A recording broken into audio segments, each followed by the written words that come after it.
All right.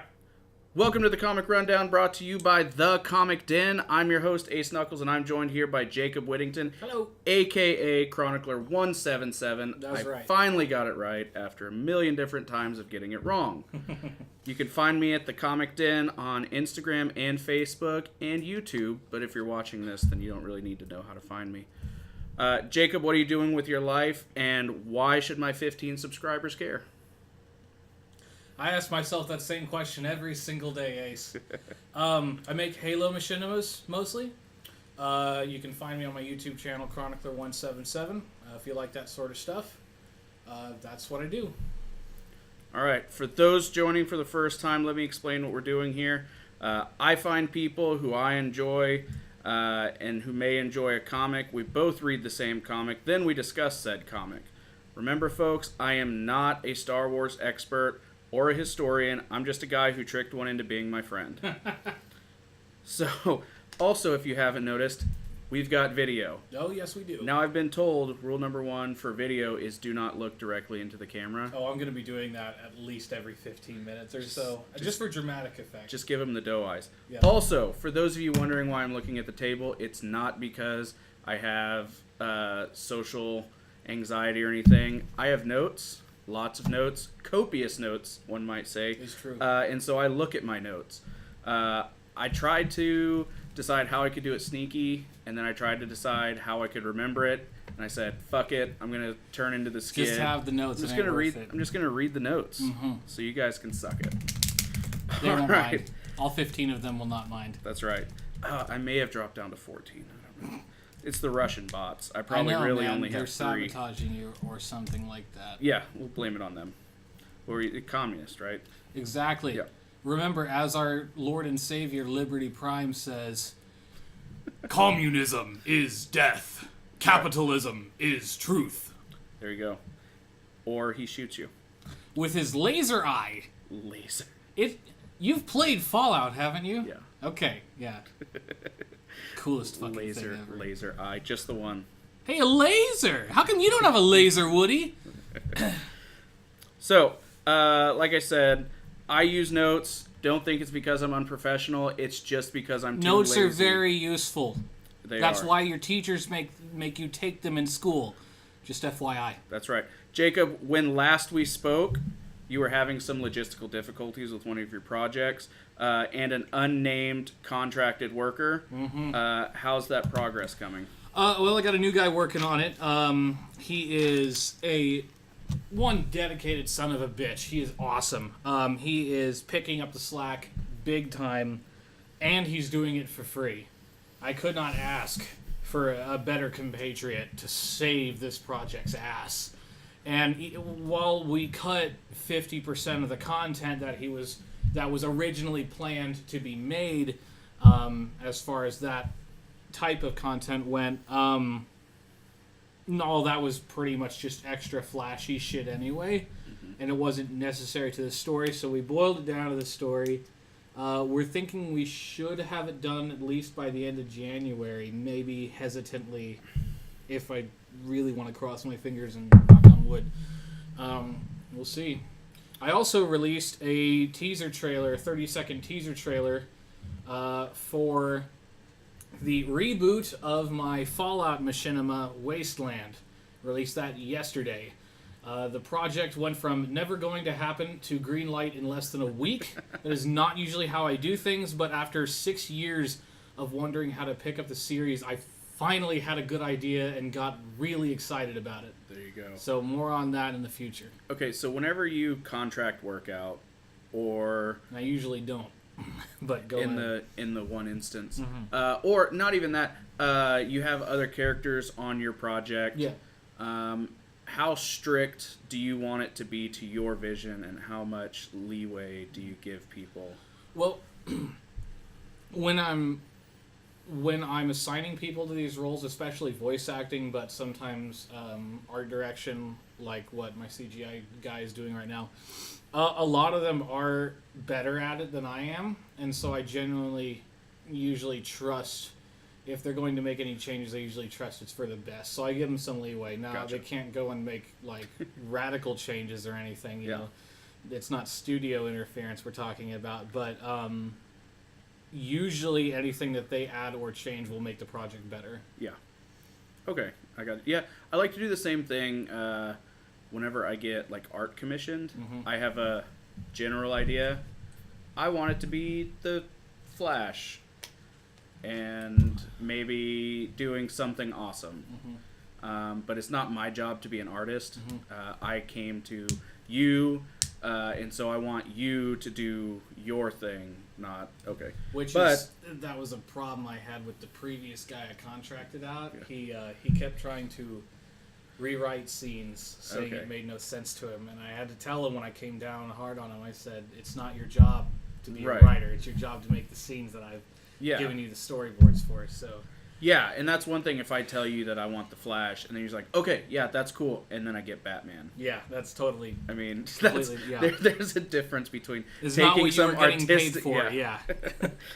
taking artistic liberties and changing everything. And completely rewriting, Okay, so explain to my listeners why these Vader comics are the best thing that ever happened to you. Best thing that ever happened to me as far as Star Wars comics, definitely. But no, I have been very impressed with the Vader series so far. It's not only is it extremely loyal to the characters that I love, and characters that many people love, and characters that we have seen blasphemed and written horribly many, many times since 1977. Not only that, but they're exciting. They have a good story. They're well drawn. It's all around a good package. This might be blasphemy, but I think this Vader is better than the original Vader. Than A New Hope Vader? From the movies. From the first movie or from the first three movies? From the first three movies. I say that. I say that knowing that I'm only judging Vader off of the technology he was afforded whenever they were filming him. Well, honestly, because A New Hope Vader sucked balls at lightsaber fights. Well, everything was slow. I mean, okay, so think about directing the very first lightsaber fight, Ben Kenobi versus Vader. On one hand, you have Alec Guinness, who is this close to death. And on the other hand, you have this guy who's clad Fun fact, when he died in the movie, that's when he died. That's not true. It's fact. It's okay. Not true. I'll edit it to... Yeah. Okay. So we have Alec Guinness, he's elderly fellow, can't move all that much. And then we have a guy clad in clunky, heavy armor. And so all they can kind of do is... touch tips. I mean, essentially, they just kind of... And then you fast forward to Revenge of the Sith, their first battle, and they're doing, like, kick flips and jumping everywhere. Yeah, you went from one extreme to the other. I mean, basically, yeah. But I feel like, okay, so whenever you go to the prequels... That's when they're doing, like, gymnastics and Cirque du Soleil with the lightsaber. And George Lucas said he wanted to use the prequels to show the Jedi in their prime, so it makes sense. And it looks good.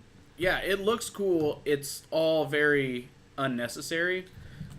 It's kind of like when somebody does a backflip to get off a wall. Yeah. To get away from somebody. Like, why wouldn't you just jump? Because it's fucking cool. And the thing about Star Wars is that everything was designed with the rule of cool in mind. If it's cool, that takes precedence. It's true, really. That's why we have sound in space. That's why we have ships that fly like planes. Yeah. That's why we have resistance bombers that drop bombs. Magnetically propel bombs. I know. Yes, that is what I said. But we discussed it. But that was invented because it's also why you don't have hyperspace deer that are splattering on the windshield. Yes, we discussed that as well. Yeah. We'll let that rest for now. I think I won that argument though. So don't say shit when I'm drinking, okay? So what did you think about this volume in particular? And I know I've asked you that each time we've done this, but I have a very specific reason for asking about this. This was... Okay, the first two, really helped me get back into Vader as a character. But this one was fucking fun. Yeah.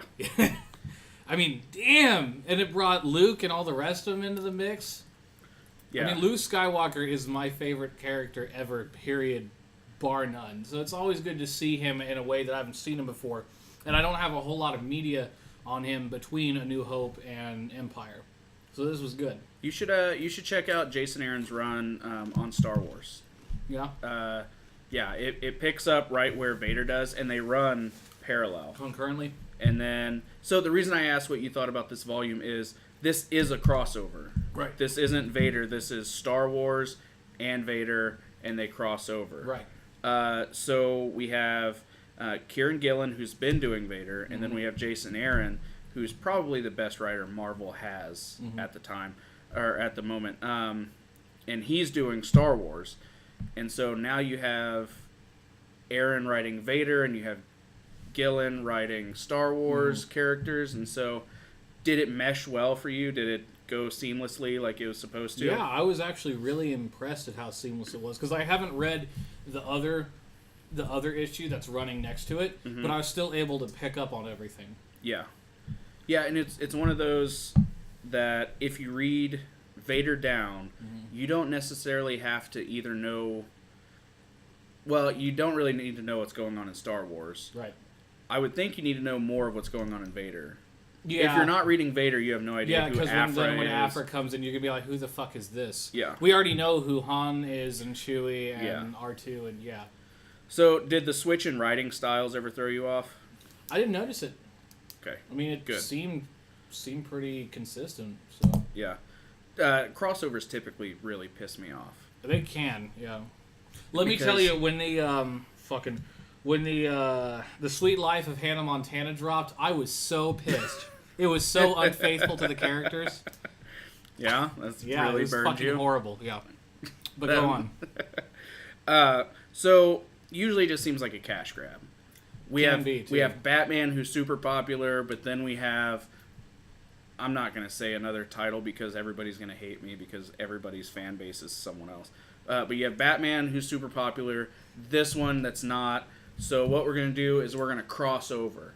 It's not that these people are going to be in Batman. It's that we're going to have a story arc where you have to read both. Yeah, exactly. To understand it. And luckily I was reading both of these, so They I just didn't kind have of to. worked out, yeah. It also pisses me off because then I have to go buy another comic. I'm a completist. I have to have all of them. Yeah, And so I had to have all these. of course. But you better believe whenever I put them in my boxes to put them in, the Star Wars ones are in my Vader stack. Of course. Now, take it from somebody who, again, hasn't read the other issue.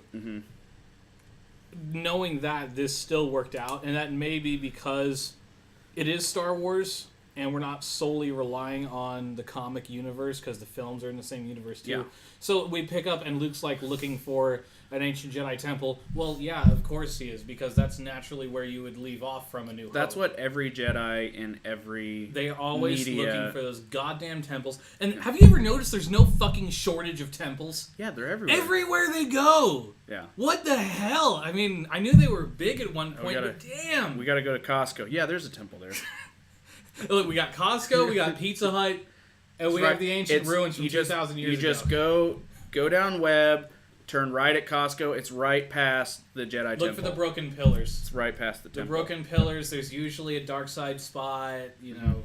You're gonna have some blacked out vision. So here's the thing, too, is you have Palpatine and Vader, who are very strong in the dark side, who put in an order to kill all the Jedi, and yet they can't sense where these temples are? I think they did, and I think a lot of them got pillaged. Okay, or so eradicated. the reason I bring this up is we had... I've been watching the Rebels. Yeah. And where are you at? I just started season 2 today. I'm 3 episodes in. It's the best season. Season 2 is the best season. 3 episodes in. But in the first season, they found the Jedi Temple... On Lothal. But then it was hidden. But wouldn't they know? The Force works in mysterious ways. Yeah, okay. But really, though, I'm sure it is completely possible because temples like that have not been inhabited or used for forever, I believe it would be possible for the Force there to become dormant. It just seems as hands-on as Palpatine is. And since he put his Grand Inquisitor on Lothal to handle a bunch of stuff, that he would know there's a temple there. It'd be one thing if it was like an outpost way in the middle of nowhere where some nobody general was running things because he slept with the wrong person. Right. Not knowing that. I mean, there's no way that if somebody said, all right, we need to destroy all the churches. Well, everybody takes their crosses down if this isn't a church. Obviously. Right. Well, and of course it was buried underground, and in order to enter it, you have to have a master and an apprentice. And it's something that was used exclusively by the Jedi, not the Sith, so I feel like... Seems like a Star Destroyer could take it out. Well, Star Destroyers can take out most anything, but they just didn't know where it was. We have missiles now that could have taken it out. Oh, sure. But they didn't know where it was. Bunker busters. But they didn't know where it was. Again, I do believe I do believe these older temples may have been able to hide themselves from the Sith. Maybe. And that brings into question again, is the Force... Okay, fuck metachlorians. Yeah. Is the Force a being that radiates through everything that has a will? The Force is not a being that radiates through everything. The Force is everything. The Last Jedi, Luke teaches Rey... I get it, but... Between it all, there's a Force, and inside you, that same Force, that power, does not belong to the Jedi alone, nor the Sith. Yeah. It is everything, and it is balanced, and of course it has a will. Yeah, that always seemed kind of cheap to me. How? Because, okay... I think it's beautiful. How pissed off would you be if the Force is everything... But then this dude gets to lift up fucking TIE fighters with his mind, and all you do is shit your pants all day. Well, you might be so pissed off at it that you try to kill it, which is exactly what Darth Treya did in Knights of the Old Republic 2. Well, therefore, that story's already been covered in Play Knights of the Old Republic 2 if you haven't already. This episode of Comic Day brought to you by... Brought to you by Obsidian, who's coming out with a new game, finally. Uh-oh. No, really. They made Fallout New Vegas, which is widely considered the best modern Fallout game. And then Bethesda said if it got an 85 on Metacritic, they'd get a bonus. Well, it got an 84. And we think it might have been because Bethesda influenced Metacritic. So Obsidian didn't work with them again. And now they're finally putting out a new game because I think Microsoft bought them. And it looks pretty good. Yeah. Look up The Outer Worlds. It's pretty neat. All right. What's it about? The Outer Worlds? It kind of looks like Fallout in space. Not the Inner Worlds, though. No, it's just the Outer Worlds. Okay. The way Outer Worlds. Fuck the Inner Worlds. No, it looks like Fallout in space. Okay. Yeah, I mean, you can't go wrong with Fallout. No, not at all. So, I love Sewell, who's writing the other Vader from whenever he goes, no! And then so from then forward, that's Sewell. I also love Gillen, but this... series right here really makes me want to have Jason Aaron writing Vader. Jason Aaron. Who's up? He's the writer of Star Wars. He's also more known for Thor. Yeah. He's writing the Avengers right now. He wrote Southern Bastards, Scalp, The Goddamned. A lot of good stuff. A lot of amazing stuff. Gotcha. And I think he writes the shit out of Vader. Because he does Vader Down, which is the way... Okay, so you have Vader Down, which is the first issue. Right. Then you have Star Wars Vader, and then Vader Down, the end. Right. And he did Vader Down, the first one. And I think he wrote it phenomenally. Absolutely. So this volume for me... was like introducing one set of friends to another set of friends where like these are my sports friends and these are my nerd friends and then they're coming together at a party. Right. And I was super nervous about it. It worked out a lot better than that situation usually does. It did. So let's talk more crossovers.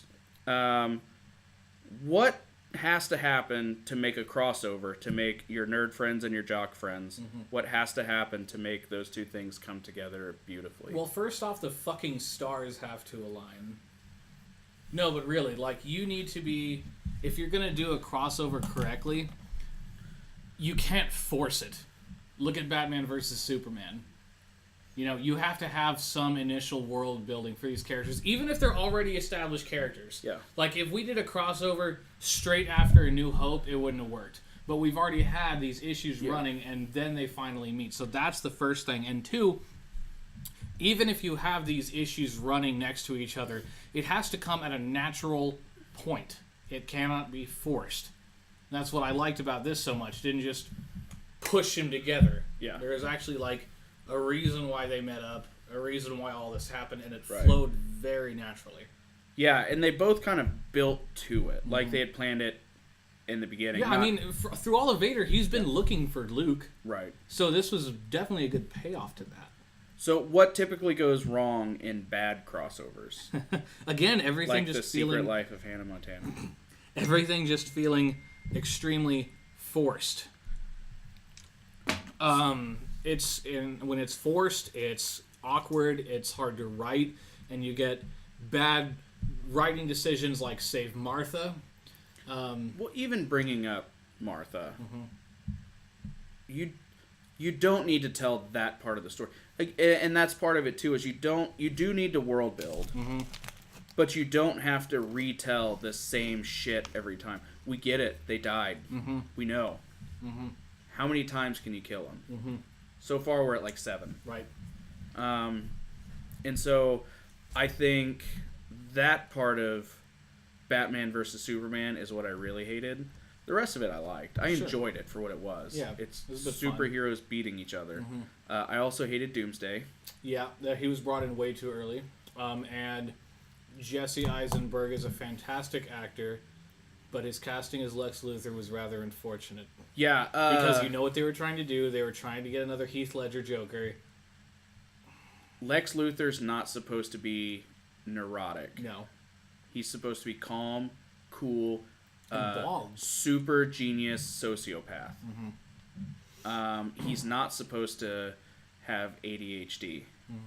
And they were trying to get another leather Joker. I get that, but and it didn't work. Find somebody who can give you dead eyes, but also be a super genius. Exactly. Which that's not what they wanted to go with. They wanted to get another Ledger Joker so they could cash out on. They could keep cashing out on Dark Knight's success. Yeah, and it didn't work. I also think with that one, they didn't earn Superman's death yet. No, because it was freaking 2 movies in. That's like, okay, picture the Marvel Cinematic Universe, because it is the epitome of good shared universe filmmaking, and I love it. Okay, so we had... Imagine if it was like this. We had Iron Man, and then it skipped directly to the Avengers, and then at the first Avengers, Iron Man died. Yeah. That would be fucking awful. Avengers 2, every Thanos snaps his fingers. And then Avengers 3. By the way, how about that Avengers Endgame trailer? Oh boy. I'm so pumped. Oh my god. You know, okay, so they better not fuck it up. The most exciting part of that trailer for me was seeing Hawkeye. Ronan. Yeah, that's what they're calling him. Now, again, I don't read comics, so but apparently this is from the small amount of research I did, this is another persona of Hawkeye. Yeah, I don't know. One more violent and darker. Did you see the look on his face? Yeah, well... Oh my god, dude, what if his family bought it in the snap? They did. They had to have. What would bring him back? Oh god. What would bring him back? Oh my god. I mean, Thanos didn't bring him back. Because all that shit was happening. I mean, Civil War, he stepped back and said, okay, fine, you give me a plea deal, I'll just drop off the face of the earth. They did that. Nothing else brought him back. Until now. His family now, turned what some other people are theorizing that this is somehow going to involve time travel into an alternate universe, but I don't know. I don't like theorizing. I hate theory culture. Because theory culture leads directly, and it feeds directly into outrage culture when their theories don't come true. The Last Jedi.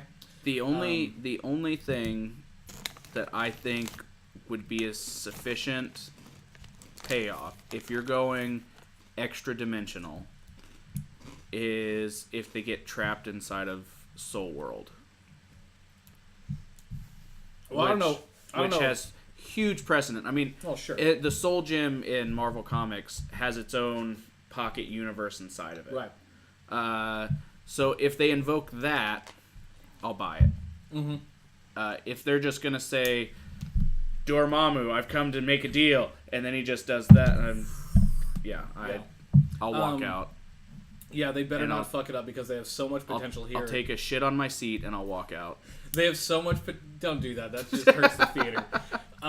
This has so much potential, and Infinity War was so good. I've suffered too much devastation in the last 2 years of potential good sequels. The Last Jedi had some letdown, sure. Alien Covenant completely failed to capitalize on most things that Prometheus set up. And Halo 5 Guardians fucking sucked. I need a win. Infinity War was a win, and I need them to end it right. Okay, so they've been building this for 10 years. 10 fucking years. And then the final movie is just wah, wah. Wah, wah, wah. I would shoot myself. There's no point. I mean, if this fails, there's no point in filmmaking anymore. I'm done. Captain Marvel walks up, punches a hole through Thanos' face, and everything goes back to normal. No, what's gonna happen? They get the time stone, go back to whenever he was a baby, and smother him in his bed. What's gonna happen is Captain Marvel's gonna walk in. She's gonna snap her fingers, and Thanos is go, Captain Marvel, I don't feel so good. And he's gonna disintegrate. He's gonna pull the Peter Parker. Mm-hmm. I don't feel good. I don't feel so good. No, what needs to happen?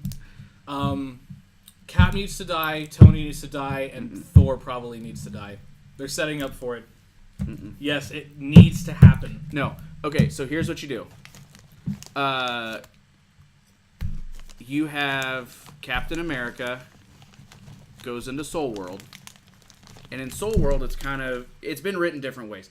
During the Infinity Gauntlet story, I believe, Soul World is kind of where you go, and it's like a heaven. Mm-hmm. It's just a big paradise. So Captain America goes to Soul World because he sacrifices himself or whatever. He's back with... That's all the motherfucker can do. He's back with Peggy.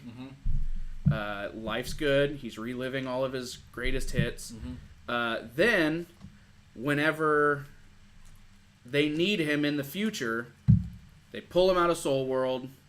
He pulls Peggy out of Soul World. They're both young again, but then you can use him just whenever you need to. But He's gonna retire. He'll be in the background. Hopefully, he doesn't pass off the mantle to Bucky Barnes. That's what people are thinking. I know, because that's how the comics went chronologically. What I'm hoping is he hands it over to Sam Wilson. Bucky Barnes goes up into space as the man on the wall, so that he can he can just be with the Guardians of the Galaxy. I think Bucky Barnes needs to be in space. Bucky Barnes needs to be with the Guardians because Rocket's got to get that on. That's right. Yeah. Also, with talks of Drax maybe not coming back. The Guardians themselves right now are kind of in the air with the whole James Gunn fiasco. Well, it's only Drax who said he won't come back. Yeah. Batista's the only one who has said on paper, I will not be back. I'll buy myself out of my contract. Yeah. Everybody else is DTF. They're not happy about it, but they also realize that it's a job and that things happen. And I get the outrage that Batista has because it's bullshit. We already have... I mean, yeah, it was a lot of bullshit. But we already have somebody who can write Guardians just as well as James Gunn can. His name is Taika Waititi. It'll be fine. Yeah, you know? I think he might actually be better at it. I think it would suit the Guardians. See. Yeah, we'll see. Because Thor Ragnarok was very Guardians style. Yeah. So I think if that all happens like that, you don't have to kill Captain America. You do have to kill... He has to end somehow because Chris Evans is done. Retire him. Make him retired. He's done it several times. Pass on the mantle. Give it to Sam Wilson. Tony Stark does have to die. Yeah. But Tony Stark also, they can't kill Tony Stark until they introduce a character named Riri Williams, who's a little girl, probably 13 to 16 years old, from Detroit. Bunch of bad shit happens to her. She's a super genius. She builds an Iron Man armor in her garage. Who does this sound like? They're already setting up somebody to be his protege. Yeah, that's Peter, fine. yeah. Yeah. No, not Peter. Peter Parker, yeah. He's talking clearly his protege. They're talking Black Panther's sister. I don't know. We'll see. I would rather see Black Panther's sister as Ironheart. Yeah. Because Peter Parker's got to be Spider-Man. Well, clearly, but I mean, like, thematically, his protege. Yeah, we don't need the person of Iron Man to keep going. No, in fact, I would rather the whole Iron Man armor, all of that, get hung up. Because now that Captain Marvel's coming in, he's kind of redundant. I'm gonna let you read some Ironheart. All right. Well, let's talk about Vader Down you'll again. Fall in love with her. Listen. The Force moves through everything, just like our conversation. Now you're right. The Force wanted us to talk about that. No, you're right. You're right. I just think, I won that argument, and I'd end it. You did not win the argument. I always win the argument. No. That's what I tell my wife, and then she kills me. And then resurrects you. Mm-hmm. She's a necromancer. Yep. So, what is your favorite crossover, either shared universe or otherworld? Or do you have one? No, I do. I'm just trying to remember what it is. Well, honestly, right now, probably the Avengers. Because it was movie. Because I don't read the comics. Because it was just so fucking well done. They nailed it so well. Yeah. And all the other ones that have tried to do it just make me appreciate how well they did it more and more. Except for the TV universe.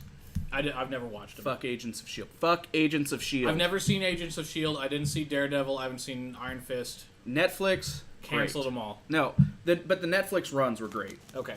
I feel like thematically they stuck true to everything. It wasn't, they weren't putting people in just for the sake of putting people in.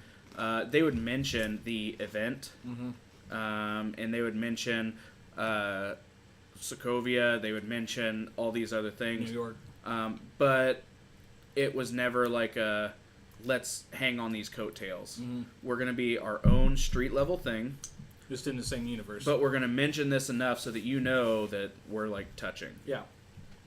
Those were great. Agents of S.H.I.E.L.D. suck balls. Phil Coulson should have stayed dead. He died for a reason, and resurrecting him completely ruins that reason. Don't bring your characters back. Unless you're Supernatural, then you can do it as many times as you want. That's fine. I'll give you a pass. I love Supernatural. It's really good. It's just a lot. We dive in. 13 fucking seasons. We dive in, and then we watch like 4 or 5 seasons like straight, and we're like exhausted. Just, I mean, it's just like 9 weeks of our lives. I know. It's Supernatural, but it's Sam, Dean, Sam, Dean, Kaz, Sam, Kaz. Hello, I'm Castiel. Great fucking show, though. It is. What's your least favorite crossover? Aliens vs. Predator. Except for the 2010 game. But god fucking damn, it's horrible. Yeah. It completely ruins what Alien was made for. You hate the original or Requiem? Both. Both? I hated Requiem was another stage of fucking awful, but... I hated Requiem. Yeah. The first one, I'm not in that universe. The first one was... I'm not in the universe enough to dislike it. The first one was... It had some cool moments, but overall, it's just something that didn't need to fucking happen. Well, none of the movies needed to happen.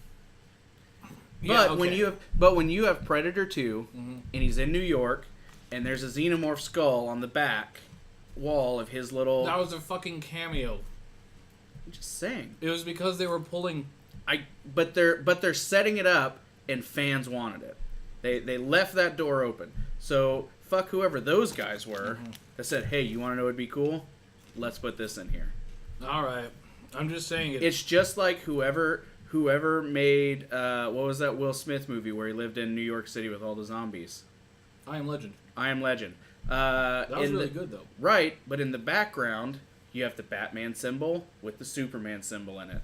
The Really? exact same fucking one. Really? Yep. I didn't know that. Yep. It's a billboard in the back. Huh. And so people start like, we want Batman versus Superman. And that's what pisses me off too, is everybody's like, we want this, and they demand it.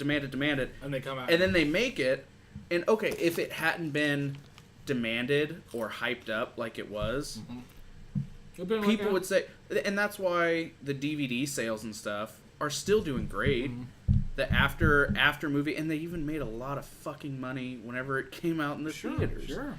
So it was the reviews that tanked. Yeah.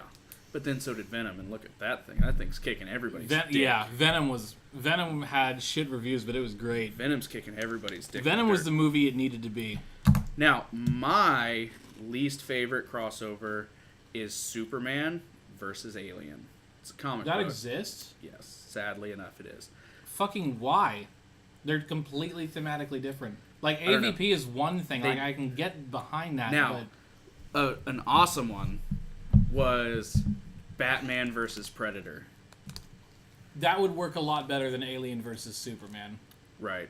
But Alien versus Superman. So Superman, for some reason, I can't even remember. For some reason, is out in space doing Superman.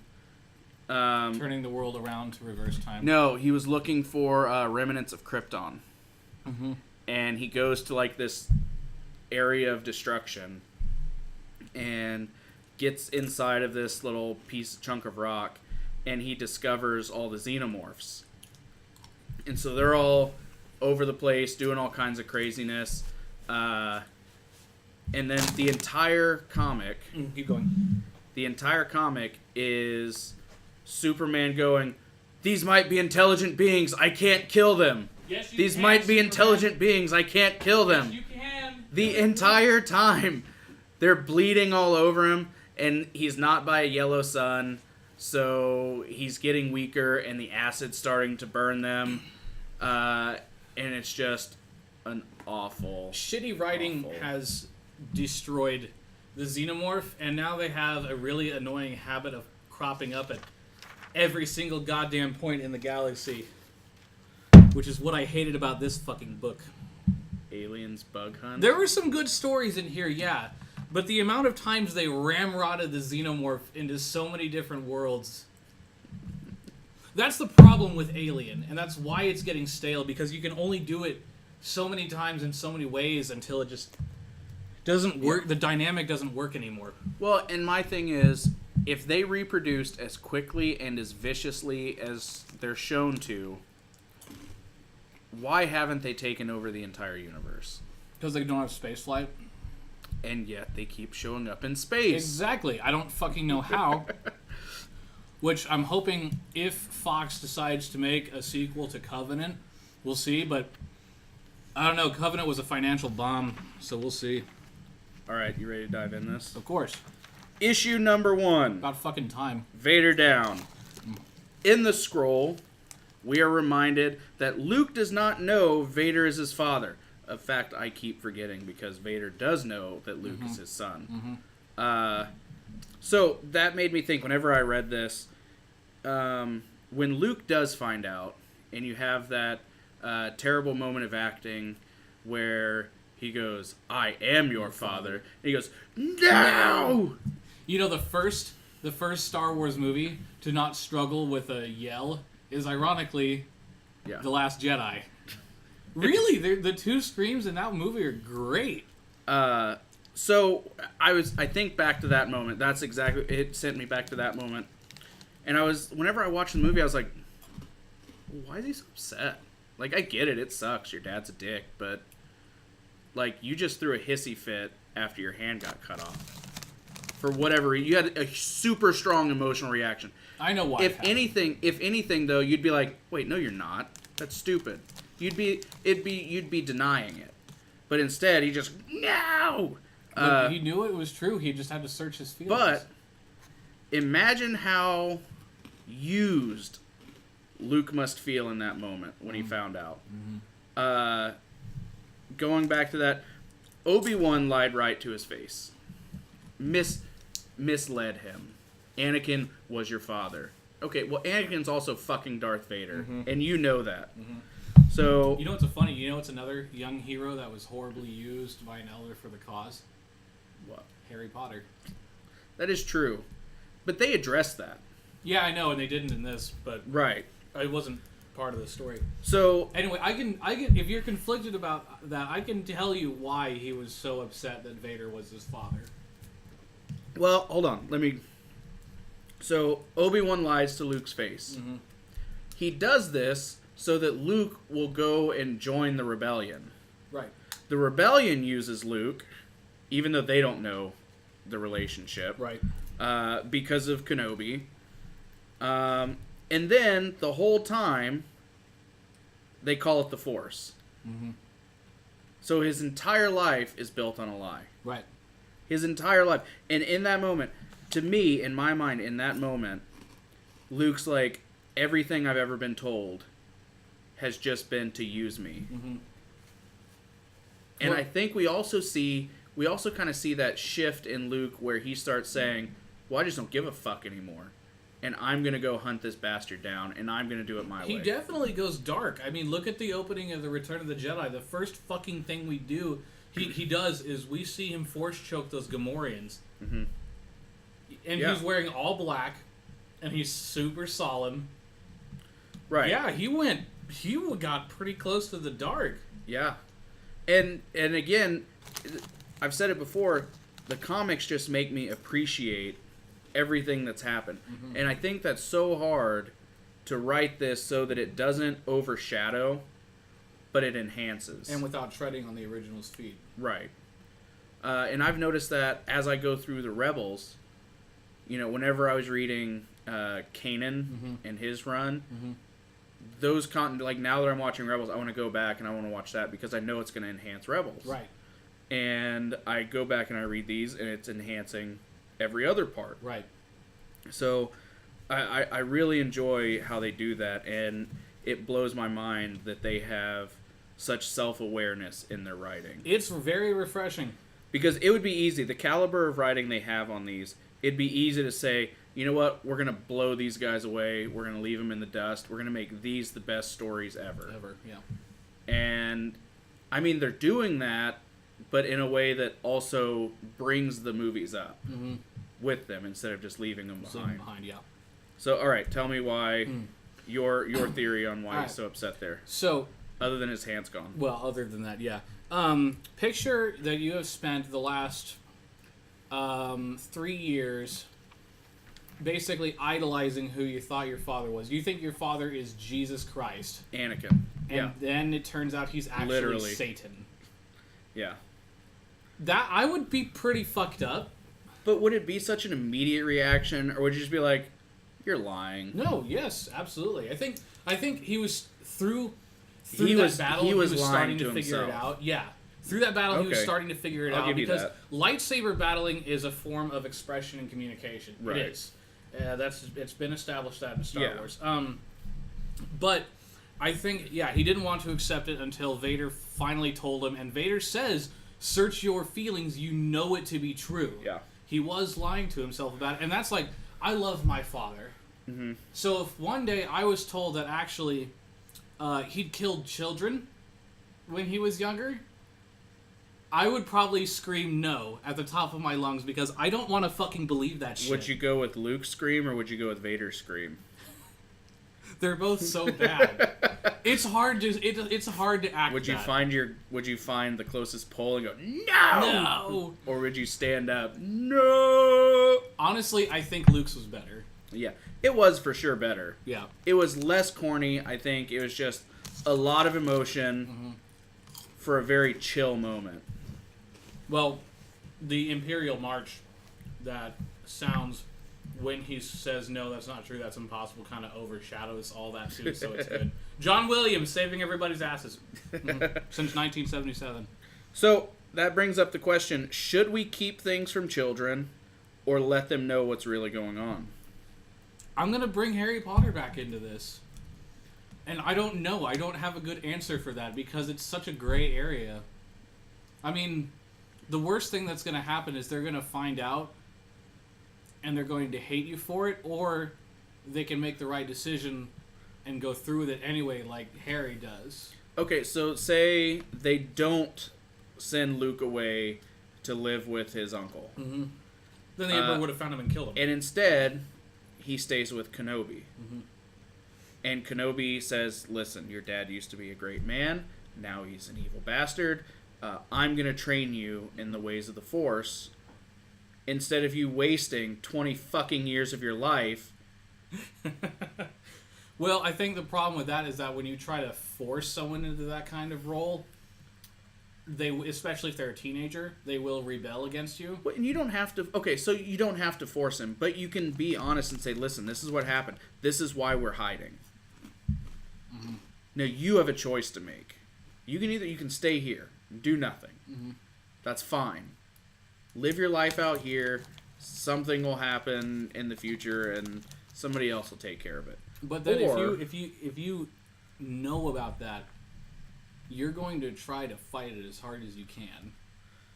At least that's what I would do, because I don't like the idea of my destiny being predetermined by anything. Yeah. Luke went into the role so easily because he wanted it.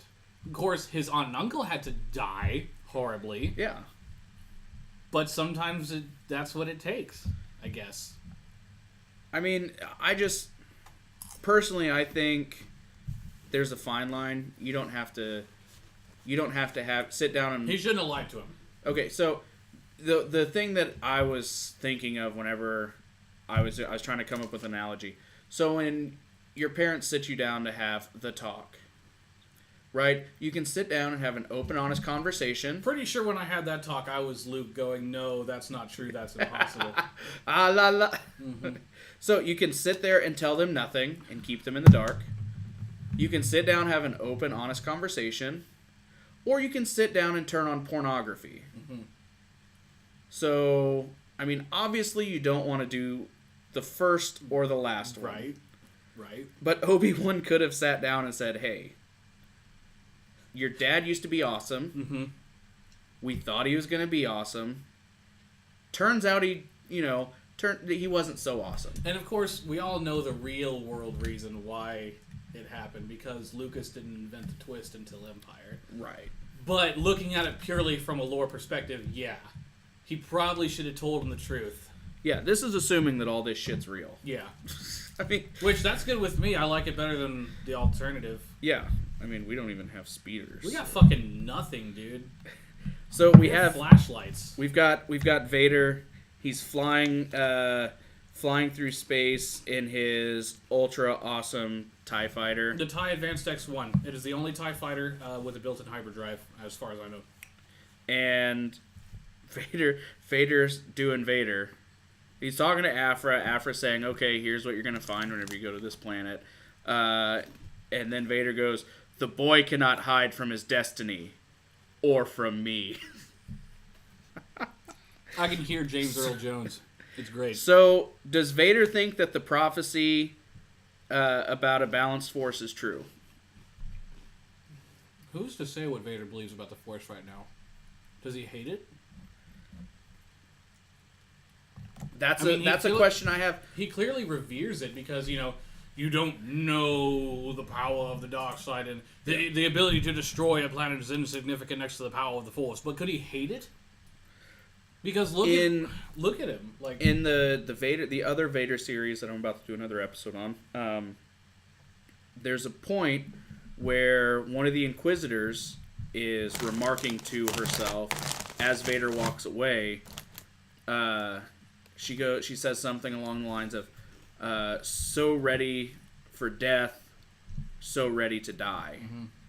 So does Vader hate, and that's a younger Vader, mm-hmm.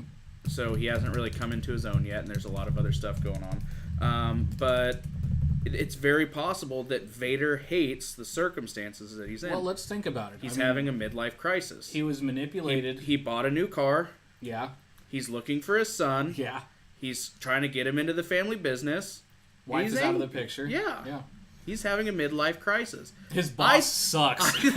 I think we just solved the Star Wars universe. Vader's having a midlife crisis, everybody. There it is. Case closed. No, but really, think about it. one of his most trusted friends turned out to be manipulating him the whole time. Yeah. It's not his trusted friend.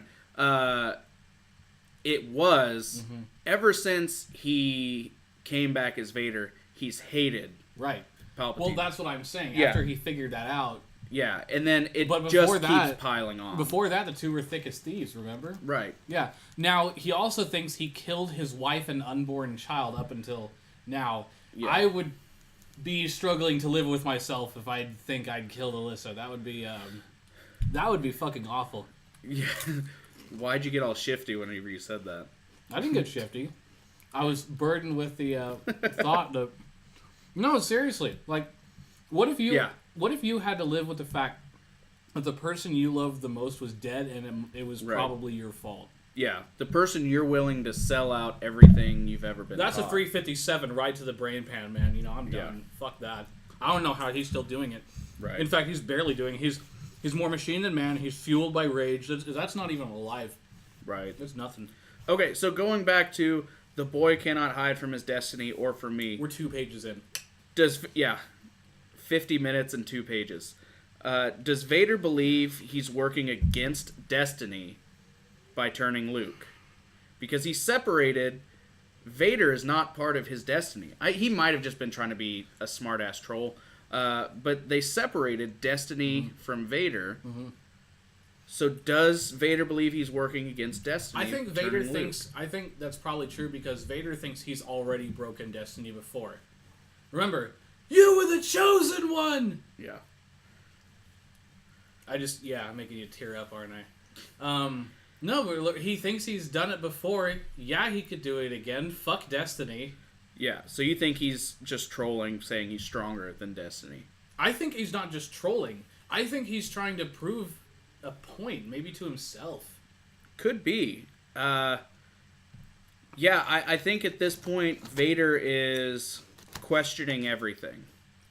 And at this point, he could be even questioning the legitimacy of the dark side.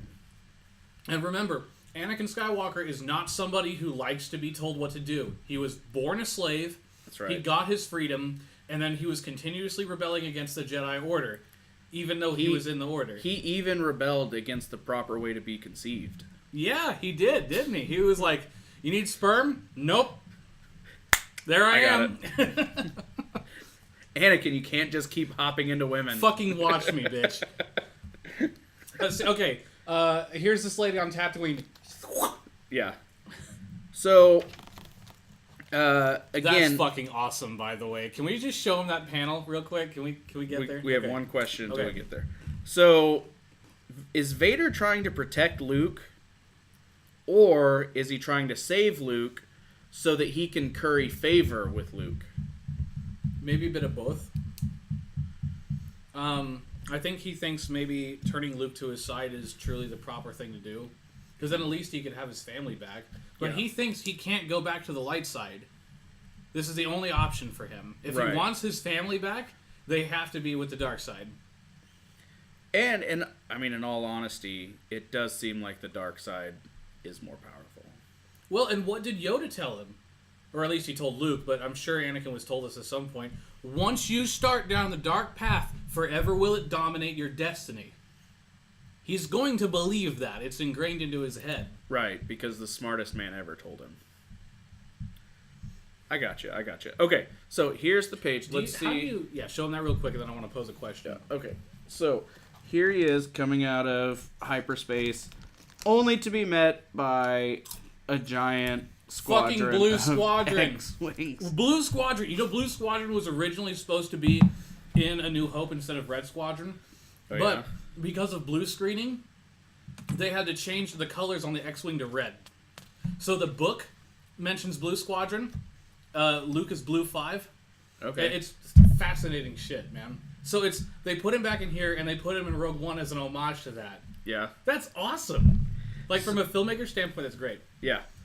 So he comes out of hyperspace, met with all of these X-Wings. What's going on? Title card. And then it goes, in Star Wars fashion, this is the moment. That's the moment. Bum ba ba ba ba. No, keep going. Bum ba ba ba ba. Bum bum bum ba. Okay. So this could mean a couple of things. One, Aphra told the rebels. That would suck. I didn't even think about that. 2, Carbon told the rebels. 3, the rebels somehow knew he was coming. Or 4, happy accident. The Force works in mysterious ways. Which one are you buying? You mean with prior knowledge of the book or without? I wrote this as I was reading Okay. it. It didn't even occur to me that Aphra might have. Carbon might have. Or it could have been Thanos. I can't do it. Or it could have been Thanos. Thanos. Tell me his name again. Thanos. But no, I Who thought doesn't even make an appearance? I know. Well, yeah. I mean, he wouldn't have needed to. He wouldn't have added anything. But no, I legitimately just thought he stumbled onto a bunch of rebels. Which, I mean, it could happen. Yeah, I mean, it's a big universe and whatever. But It's a big universe, but it's a small but force. okay, but it's also where Luke is, and Right. Luke's part of the rebellion, Luke is so part it of the makes rebellion. sense Yeah. that. Also, because I've read the title of the book, and it says Vader Down, so I knew he was going to have to get shot down at some point, so X-Wings did not surprise me. What if he just got a little depressed? Vader Down is 50 pages Of him eating Ben and Jerry's ice cream, trying to get a watching fucking sex, respirator. watching Sex Sex in the City. No, I want to He's see not- him watching Gilmore Girls. He's not depressed. He's just down, a little down. He had a rough day at work. Yep. Palpy was a little bit hard on him today, you know. I mean, the Death Star blew up, and No. there's these guys that are trying to get his job. He's just a little down. Or, what if it turns out that Anakin Skywalker, Darth Vader, has Down syndrome. Therefore, Vader Down. That'd be Vader Downs. Should we have gone there? Should I have gone there? I mean, maybe not on film. Go. It's all right. I've only My got wife showed me this picture on Facebook. I've only got 15 subscribers. My wife showed me this picture on Facebook of a guy throwing a gas tank onto an open fire, and it says, "Me, the gas tank is my sense of humor, and the fire is people who are easily offended." Yeah, I mean, this will for sure be the reason that I don't get to do the Oscars. Oh my God! But Fuck! Who was it? Was it Kevin Hart. Kevin Hart. Oh my God! I was so pissed off about that. What the fuck, man? It's political assassination. I'm so sick of it, man. Yeah. James Gunn and all the others—they're just from both sides, man. They're just getting picked off left and right. It's fucking awful. So, if you can see right here, they're pretty close to each other, right? Yeah. I mean, they're pretty close. And he didn't know they were there. Correct? Right. They didn't say anything about it. Mm-hmm. What if they had been this much closer? If they were right here instead of right here. He would have crashed into them. What was my argument the other day? That's different. That is the exact same thing. That's at the end point of it. Doesn't matter. It's the same thing. The end point is still part of the trip, sir. But the end point is far more defined in how you get there. Okay, so my question was that I posed was, if you're in hyperspace, what if you hit the equivalent of a deer or somebody going in hyperspace the other direction, like a bullet hitting a bullet? Space is way too fucking big. Even the hyperspace lanes are massively huge. Hey, it could happen, but it would be a 1 in a million chance. And yet, that's at the end point. Who did he happen upon? Because his trip is going to only end at one point. That's fine. At any point in time, he could have been all over the place, but he's got to end up at that same location. But if they would have been here, his end point would have been here. No, his endpoint would have been there no matter what. So even if his endpoint's there, if they were right here, they would have been past his endpoint. Well, yeah, but still very close to it. Right, but still past it. We're still very close to it. Okay, I can get close to a girl's butt, but that doesn't mean I'm in it. All right, I concede, whatever. I mean, we all know, like I discussed earlier, It's Star Wars, and the only thing that matters is the rule of cool. Yeah, By the way, did I talk to you about Star Weirds? I think I meant to. maybe. Star Weirds are space banshees. They appear on your ship in hyperspace randomly. Look them up. They're fucking terrifying. Seriously, this is some really like out of the way lore shit. But Star Weirds are one of the scariest thing in Star Wars. Look it up sometime. So you mean in hyperspace, that huge thing that you're talking about, they attach to your ship? They don't attach, they seek it out. Like a bug? They seek it out. Listen, I've driven in bug-infested areas, and they seek out your car, too. Okay, sure.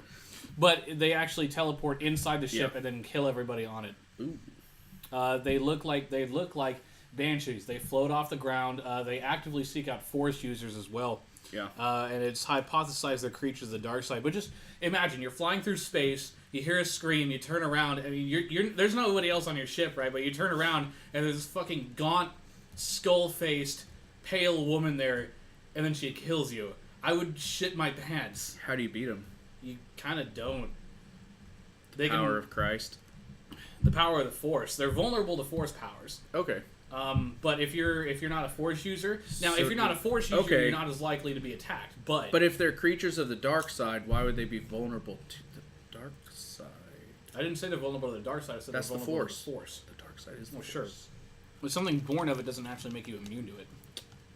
Just saying. Like, you know what? I'm made of flesh and water. But you know what? If a big wave crashes down on me, I'm fucking dead. But not if a giant wave of flesh. That's just a good evening. Depends on how that flesh is arranged, my good friend. Okay. Here we have SCP-106, the flesh that hates. Look it up. Immediately, whenever they find out, hey, shit, there's a bunch of X-Wings, Afra's like, I didn't know, get out of there, I didn't know. So, Vader accuses her and says, listen, if this was you, I'm going to choke the life out of you. Do you think Vader's actually accusing her because he thinks she did it? Or do you think he's just threatening her so that she will remember that he doesn't fuck around? Probably both again. That seems like a very Vader thing to do. You like straddling that fence, don't you? Well, I mean, they both make sense to me. Yeah. I could see it going either ways, or it's Vader. He could have two meanings to it. That is true. Plus, Vader likes to fuck with people. It's like He is, as you say, the ultimate troll. It's like his favorite thing. He walks in, yeah. Oh. Which brings up No. Afra says, listen, you gotta get out of there. It's just, there's too many of them. You need to run. And Vader goes, I am Lord of the Sith, or I'm a Lord of the Sith. They are the ones who should be running. He's right, too. Those poor fucking pilots. Oh, my God. In fact, this whole comic just shows you, if you approach Vader in a starship, you're fucking dead. Yeah. It's better to go on foot, by a small margin. Just try not to get around Darth Vader if you can. But also, let's look at that statement. I'm a Lord of the Sith. They are the ones who should be running. First of all, how the fuck would the people in the X-Wings know who the hell it is? He's just being Vader. Second, However, and a fair answer to that question, as far as I know, Vader is the only person to fly a TIE Advanced 6-1. right, but they don't know that. They might, if they have a profile on him. Even they're like, who the hell's this guy? Yeah. Oh, he's a scout. It's obvious they didn't know yet. Right. However, the fact that you see a TIE fighter come out of hyperspace should have told you something. These are short-range fighters. Even still, even a Lord of the Sith can die in a 20-1 dogfight in space. Apparently not. But you can see why they're like, well, let's just take this guy out. Mm-hmm. I mean... And then he kills all of them. Yeah. Literally the entire fucking squadron. Also, I would like to just take a second. This panel in particular, I would like to enjoy That's this a pretty art. one. The bottom one, right there, where everybody's shooting and lives are being taken. So I just want to take a moment to enjoy everything that's happening right here with the blasters firing. So it's almost like the artist said, if we took a picture of this, what would it look like? Yeah. They could have just done like the single straight beam of light, but instead they said, no. There's a lot of other shit happening here. Let's make this a very dynamic scene. Right. So like the little arcs going around, the explosion, then the blaster coming out. In my mind, it just makes it so much cooler. It is very good. It's a brilliant picture. Of course, usually anything with an X-Wing in it I'm going to love, but yeah. But yeah, it's small decisions like that all throughout this entire book that make it even greater. Like, we could just do this simple. But instead, we're going to do all this intricate shit around a blaster. See, it's like if it was customer service but actually rewarding. Yeah. When you go the actual mile, it gets you something. And then we have somebody else who's trying to troll, and we have no idea who he is. But, okay, so they keep zooming in on everybody's face. So you have Vader's face, this dude's face, this dude's face. And they're like, who the hell is that guy? And this poor bastard right here just goes, a dead man. And then I'm assuming he subsequently dies. Killed, yeah. But they even, like, darkened his face like Vader and added the shadow and shit like that. Although he does have really big teeth. Maybe he's just a big teeth dude. He does. Chomp on them carrots. And how awesome is this scene? Gold Squadron. Yeah. Again, another squadron to come take care of Vader. Stop wasting your squadrons, guys. They're too precious. Gold Squadron was also at the Battle of Yavin. They were Y-Wings at that point. Of course, they all of them except one died. That's what you get when you fly a Y-Wing, I guess. So, he's already taken out, I'm assuming, all or mostly all of Blue Squadron. Yeah. And he took them out with just superior flying and skill. Yeah, I mean, okay, so the X-Wing is more heavily armed and probably more maneuverable than the TIE Advanced X-1, and he still fucking killed them. That's impressive. Then... Most impressive. Gold Squadron comes up. And they start firing at him, and instead of using skill, he just uses the Force. Just boom! He turned on their death. Yeah. So is he? And then he just flies out. So is he just fucking with them at this point? He's having a good time. Vader's cutting loose. Probably. It was a stressful drive. One of those Banshees tried to hop into his TIE fighter on the way, and he had to shoo her. Get out of here. Yeah. I mean, it just seems like most of what Vader does. Because he could have done this at the beginning, just goes, and then squadron dead. But he's Anakin Skywalker, so he likes piloting. Yeah, I think he wants to really just be in theater because of everything's got to be. Skywalkers were always dramatic. Everything's got to be a flourish. Yep. So this is when. I heard he had a couple of movies they did really well. Oh yeah. Yeah. What were they called? Star Wars. Star Wars. Star Wars. War. Not Trek. That's a whole other thing. Okay. Gotcha. I'll have to check them out. Yeah, they're pretty great. So Red Squadron shows up. Good old Reds. And who's in Red Squadron? Red 5. That's right. None other than the Leia kid who Skywalker. died at the end. Nope. Luke Skywalker. Luke Skywalker shows up. Now, can we also take a minute and admit that Luke Skywalker is responsible for all the deaths of Red Squadron right here? How so? So he breaks formation to go after Vader after specifically being told not to break formation. Now, to be honest, they all probably would have died anyway. Yeah. Couldn't have done him any favors. But you were told to stay in formation.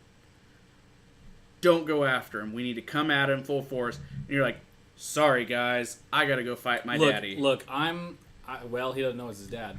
But look, all I'm saying is I'm a main character. I have a name, and you don't. So I'm just going to go do this. Listen, where are you on the title screen again? Yeah. Are you getting top billing? No? Okay, I'm not listening to you. You don't tell me what to do. So I love the scene Right, meow? Mm-hmm. Right, meow? Where Vader and Luke are like face to face. And then Luke just full on kamikazes Vader. Hence, Vader Down. Mm-hmm. Do you think he was screaming Admiral Akbar? Yes. You know, somebody brought up a conflict in The Last Jedi.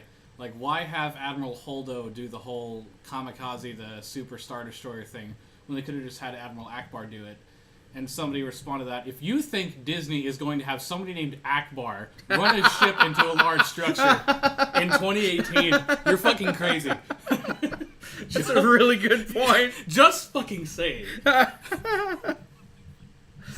surprised I didn't think of it earlier. That's an amazing point. Yes. I didn't realize that he was part of the Nation of Islam. Who came first, man? The fish or the terrorists? I mean, I don't know. I don't know that. So it takes until they're like 2 feet away before Vader's like, wait, I sense, and then Luke's just like, die you, and then explosion. He was about to drop the F-bomb, but this is PG, so we can't do that. Die, you fuck. So Vader can sense Luke from across the galaxy, but not when he's right in front of him. Well, he's managing his ship at the same time. That takes a lot of effort. And he's not expecting it. He also blew up 100 ships with his fist. Yeah, that had to take some degree of concentration. But you did all that, but you can't sense, oh, hey, that's my son over there. My spider sense is tingling. Yeah, you're not even getting like an itchy spot in your butthole that something's happening. Like, he probably gets itchy spots everywhere, but he's clad in armor, so he can't do a damn thing about it. Yeah, I mean, how does Vader poop? He probably doesn't have to. Or do you think he has an incinerator built into his pelvis? I think he just doesn't have to. I mean, we've never heard about him eating. You think the Force just gets rid of it? He force dissolves his shit. Oh. What was that? You don't watch football? There's a commercial where this guy's insurance agent lights a fire because he's trying to cover up the smell in Aaron Rodgers' bathroom, who's a quarterback. And he walks out and he goes, hey, so this is his manager talking to his insurance agent, and the manager goes, hey, so hypothetically, if somebody lit a match in the bathroom to cover up the smell and lit one of your towels on fire, would insurance cover that? And they're like, you just came out of the bathroom. And he goes, no, I didn't. He goes, I've never used the bathroom. He goes, what? How does that work? And he goes, I just meditate and it goes away. Oh, I fucking wish. Is that what Vader does? Well, I don't know. He's in that bacta tank for an awfully long time. Maybe the tank gets rid of it. Maybe that's his toilet. Maybe he just holds it in. Nobody's ever seen the bottom half of that tank. Nobody's ever seen the bottom half of Darth Vader. It's a toilet. That's what it is. Clearly. That's exactly what it is. Jesus, where's Lucasfilms when we need them? Bought by Disney? That's another thing that they never talk about, is where do all these dudes poop? Yeah, there's one toilet on the Millennium Falcon, and it's in the kitchen, and that's the only one I know of in Star Wars. There's no refresher on the Ghost. I've never seen one in a Star Destroyer, or a blockade runner, or anything. How many toilets do you think were on the Death Star? Probably fucking 0. You just put their butt up next to You know how I know that? Because there weren't any toilets on the Enterprise D. At least not that we know of. If the Enterprise D doesn't need any fucking toilets, the Death Star doesn't either. Of course, they did have trash compactors. They did. And Solo says, what an incredible smell you discovered. So, were they covered in piss and shit in there? Or... I don't know. There's a lot of... Okay, there's... And if they are, that means Dianoga squids are fucking disgusting. There are a lot of suits in Star Wars that do not lend themselves to a speedy bathroom break. Clone and Stormtrooper armor. You can't even sit down in the original Clone Trooper Even armor. the Emperor's robes. Unless he's naked under there. Ugh! Wrinkly yellow ballsack! I mean... My lord, I have seen your junk mail. So, Luke smashes into Vader. They both crash down, which also, these are very strong ships because this explosion back here looks far more devastating. Devastating than the one where they're just falling and the back of their ship is on fire. Yeah, if they would have collided at that speed, they should be atoms or the next best thing. Yeah, but I mean the Force. But is win at all costs ever a good strategy? Again, we'd probably have to ask the taking that in the most literal sense. The ends justify the means. No, I don't like it, because anytime you see anybody using the ends justify the means are fucking horrible. So they're doing it to live with themselves. So like him breaking off squadron, ramming into. I get why Luke did it, because he just saw 2 squadrons wiped out and he didn't want one more to go, and it's Vader. I get it, but he also knows that Palpatine's still out there. He knows that Vader is just the hammer. Yeah, I don't know. So I mean, it seems like a pretty selfish move. I get what he's doing, but the bigger bad is still out there. You think he knew he'd survive? X-wings have much better life support systems than TIE fighters do. Yeah, but this is like the Ferrari of TIE fighters. I mean, it still doesn't have a life support system. Yeah. No TIE fighters have room for a life support system. Yeah. So, R.I.P. Red, Blue, and Gold squadrons. Red Squadron didn't get dusted. They're right there. That's not a squadron. That's like 7 of them. Okay, 6 sure. of them. So what's it say about Vader that he can be hit head-on at incredible speeds, fall into a planet's atmosphere, and everyone assumes that he survived? He's living up to the legend. Oh, also, here's the rest of the squadrons right here.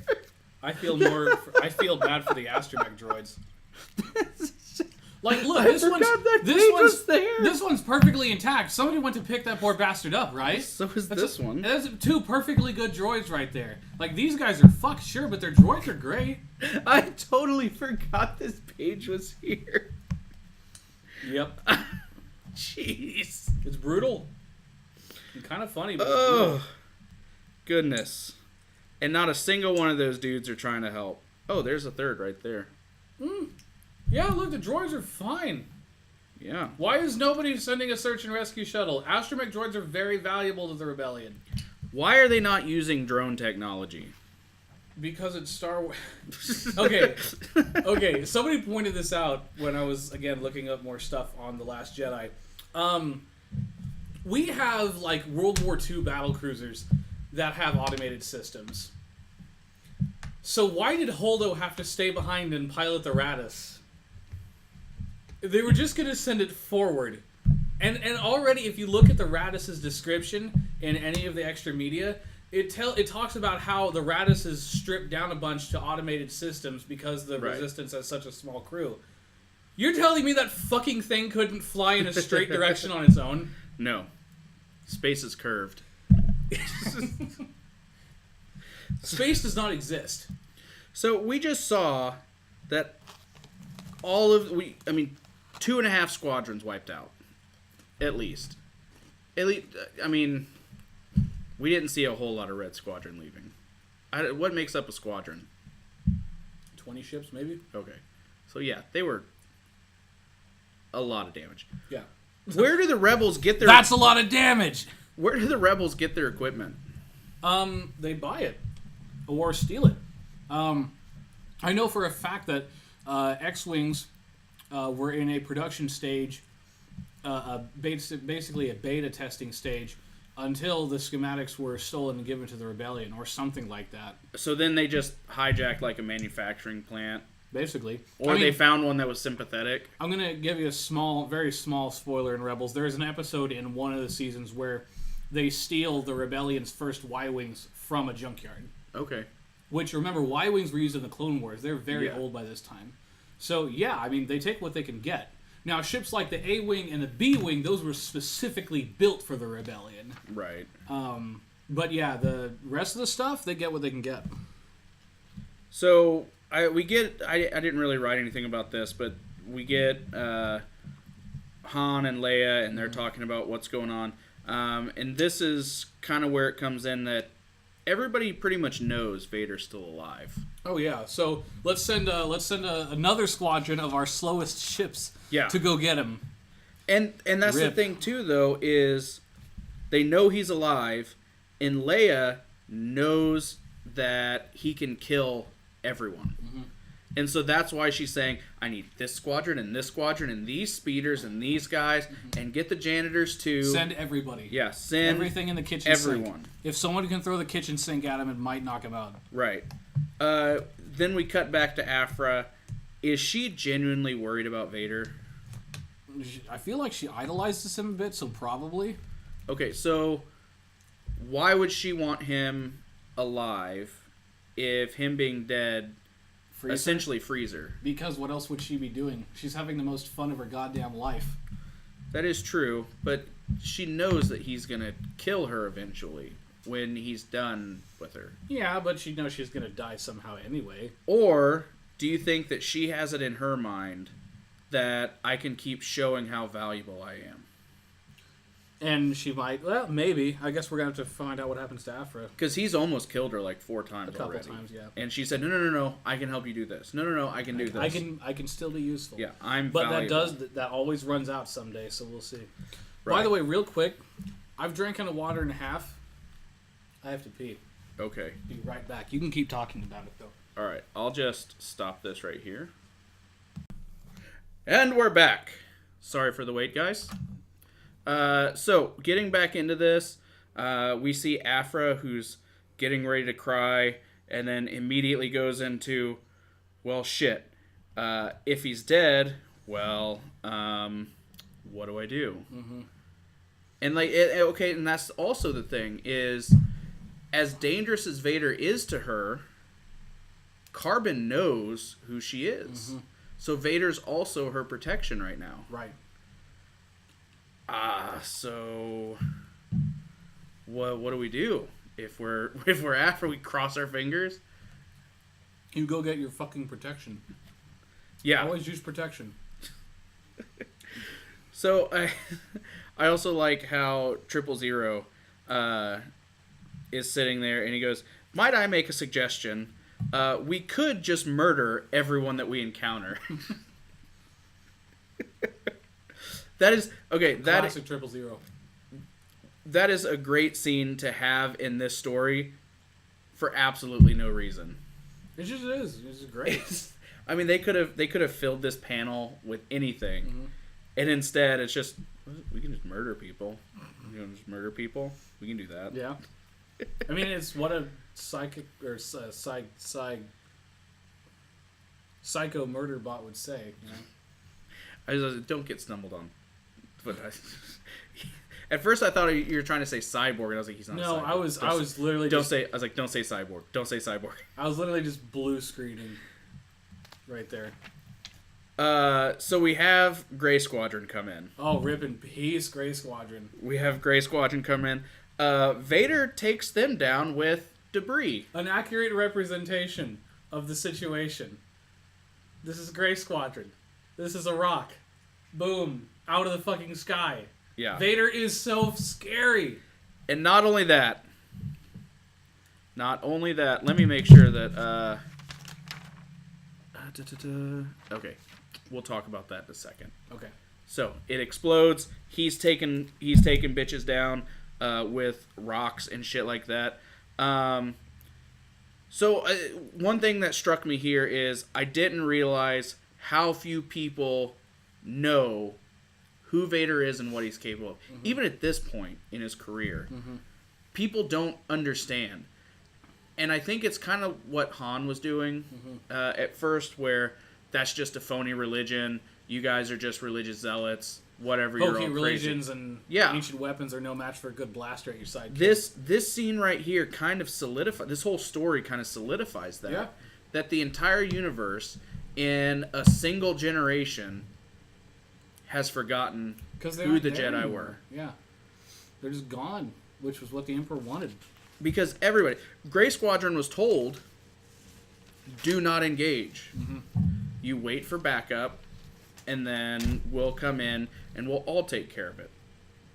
But for one, everybody wants that Vader head on their trophy wall. Right. And for two, people just don't believe it. Well, I mean, yeah, think about the pilots. You know, one guy on the ground, his ship is dusted, and we're flying bombers. Yeah. We got this. Yeah. And then he starts reverse bombing them.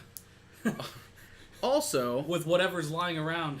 Going back to the previous page where Luke broke formation, and then going forward a little bit to where Leia, Veda, later.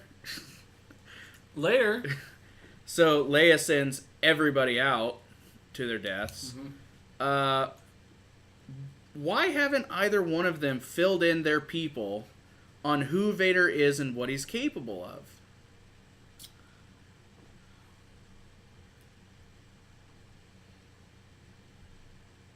Take too much time? I mean, that's the best thing I can come up with. I mean, what's going on that you wouldn't say, okay, stay very far away from him because he can throw shit with his brain. Not that that would matter.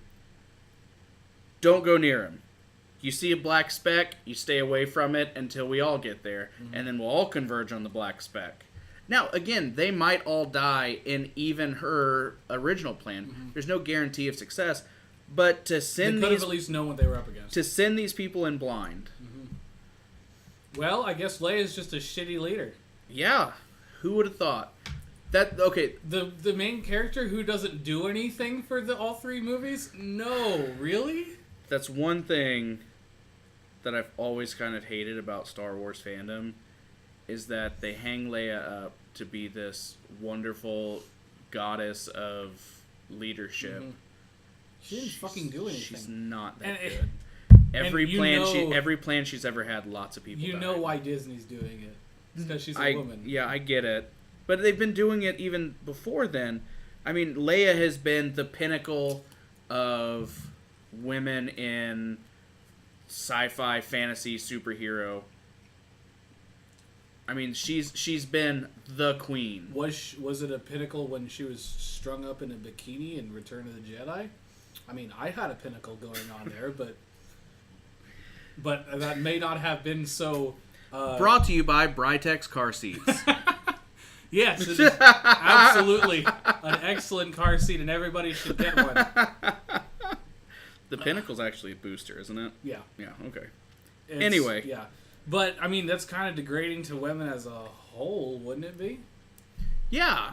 And like, that is literally the whole concept behind male fantasy. But how much... Okay, not to just rag on them for that, but there's this thing where if you're in Star Wars, then you're automatically cool. What did Boba Fett do? Oh my god, are we really going to touch on Boba Fett? Boba Fett died in a stationary hole. A stationary hole he fell in. Right. He fell... Boba Fett is the most overrated character of all time! Yeah. Oh my lord. So... It's like these... It's like they build up... And who... Okay, so... To be completely fair to all of you people who may be watching this in the future, I have read 0 of the books. Sure. She might be awesome in the books. Yeah. I do know for a fact that there are books that are heavily Leia. And she, obviously if she's the hero of that book, then she's the hero of that book. I don't remember a whole lot of good expanded universe books that actually did Leia justice. I mean, I didn't get into, anything past the New Jedi or the New Jedi Academy. But I I think what would have been awesome, or what still might be awesome, is create a movie where it's Leia in the parts that we've never seen, where she is being awesome. Because she's leading the rebellion. Right. So there has to be something there. Even then, she's not leading the rebellion. Mon Mothma's leading the rebellion. Admiral Akbar's leading the rebellion. Yeah, but she's General still... Riken's leading the rebellion. But she's still pretty high up. She's kind of there. Again, she's not the one who formulated the attack on the second Death Star, Yeah. But you could still... She wasn't even the person who formulated the attack on the first Death Star. That was General Dodonna. She didn't do anything! Didn't she help with the Starkiller base? Not really. Because she survived out in outer space.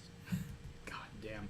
I watched that movie with somebody who hadn't seen it before, and even he went, that looks fucking stupid. Theoretically, though, you could survive in space. No, it's not about theoretically. I know you could, and she probably could because she's a Jedi. What mattered she's not a is Jedi. That it looked... She's not a Jedi. She's a Force user. Yeah, she's not a Jedi. Not a Jedi. Yeah, you're right. She's a Force user.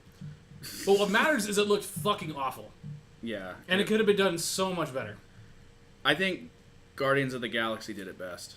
Yeah. Funny thing.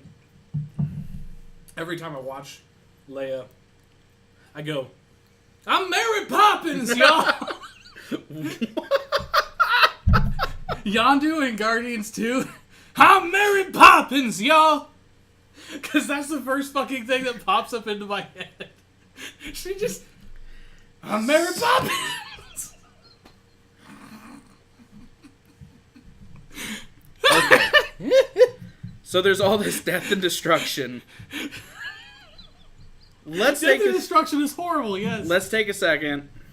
Okay. To appreciate that fucking gangsta walk away from the explosion. Cool guys don't look at explosions. They walk away and they're down. And not only is he walking away, but he's like... Oh, he's got some swag going on. He's got that Sith Lord swag. The wind's blowing his cape back. This right here is my pretty boy. Do you think Vader ever uses the Force to blow up his own cape? Hey, Doctor Strange, are you moving your hair? Yeah. Not at the moment. Fuck, maybe. I mean, why else? Why else does he have a cape if not to blow it around with the Force? He doesn't fly. And capes are just hazards, as The Incredibles proved. That is true. Also, the Watchman. Yeah. Yeah, you're right. Yeah, he got his cape stuck in a revolving door and they shot him. So. But they look so cool. So we also see that who would have thought Luke survived? Holy fuck. And he crashed in a Jedi temple. Fucker can't stay away from them. Oh my god. Maybe there's just a lot on. Maybe this was a very religious. I mean, it's possible. There were several of those. This is like southern. This is like the Middle East. There's just a Jedi temple. All temples. Yeah, it's just temples everywhere. Yeah. So temples everywhere. So Vader realizes why Luke is on Vargas Voss. Mm-hmm. Vorgas Voss. Voss is Das. Okay, I'll see you guys later. What I want to know. Let me show this guy, this pretty little face right here. Why is Nicolas Cage specifically drawn into a Star Wars comic? That is clearly Nicolas Cage. He was trying to steal the Declaration of Independence. He took a wrong turn and ended up in Vargas Voss. This is where one of the hints left him. Mm-hmm. Is this the one from the ship in the Arctic, or is this the one from the back of the Constitution? Probably the back of the Constitution, because as we all know, the Constitution was written when they were high as balls. So they were tripping on shrooms. Yeah. You didn't know that? No. Yeah. I'm a history major. No, I'm referring to a very funny video on YouTube. I'll get into it later. The best scene in all of comics. It was so good. He liked it so much. He couldn't wait for me to read it, so he told me about it before I read it. And I even butchered it. Yeah. Darth Vader, lay down your weapons. You're surrounded. And Vader's like, we have this, right? Oh, all those fucking rebels. Lightsaber up. All I'm surrounded by is fear and dead men. Oh my god! I like how they put the pause in there too. I'm surrounded by fear and dead men. Oh my god! Script writing orgasm.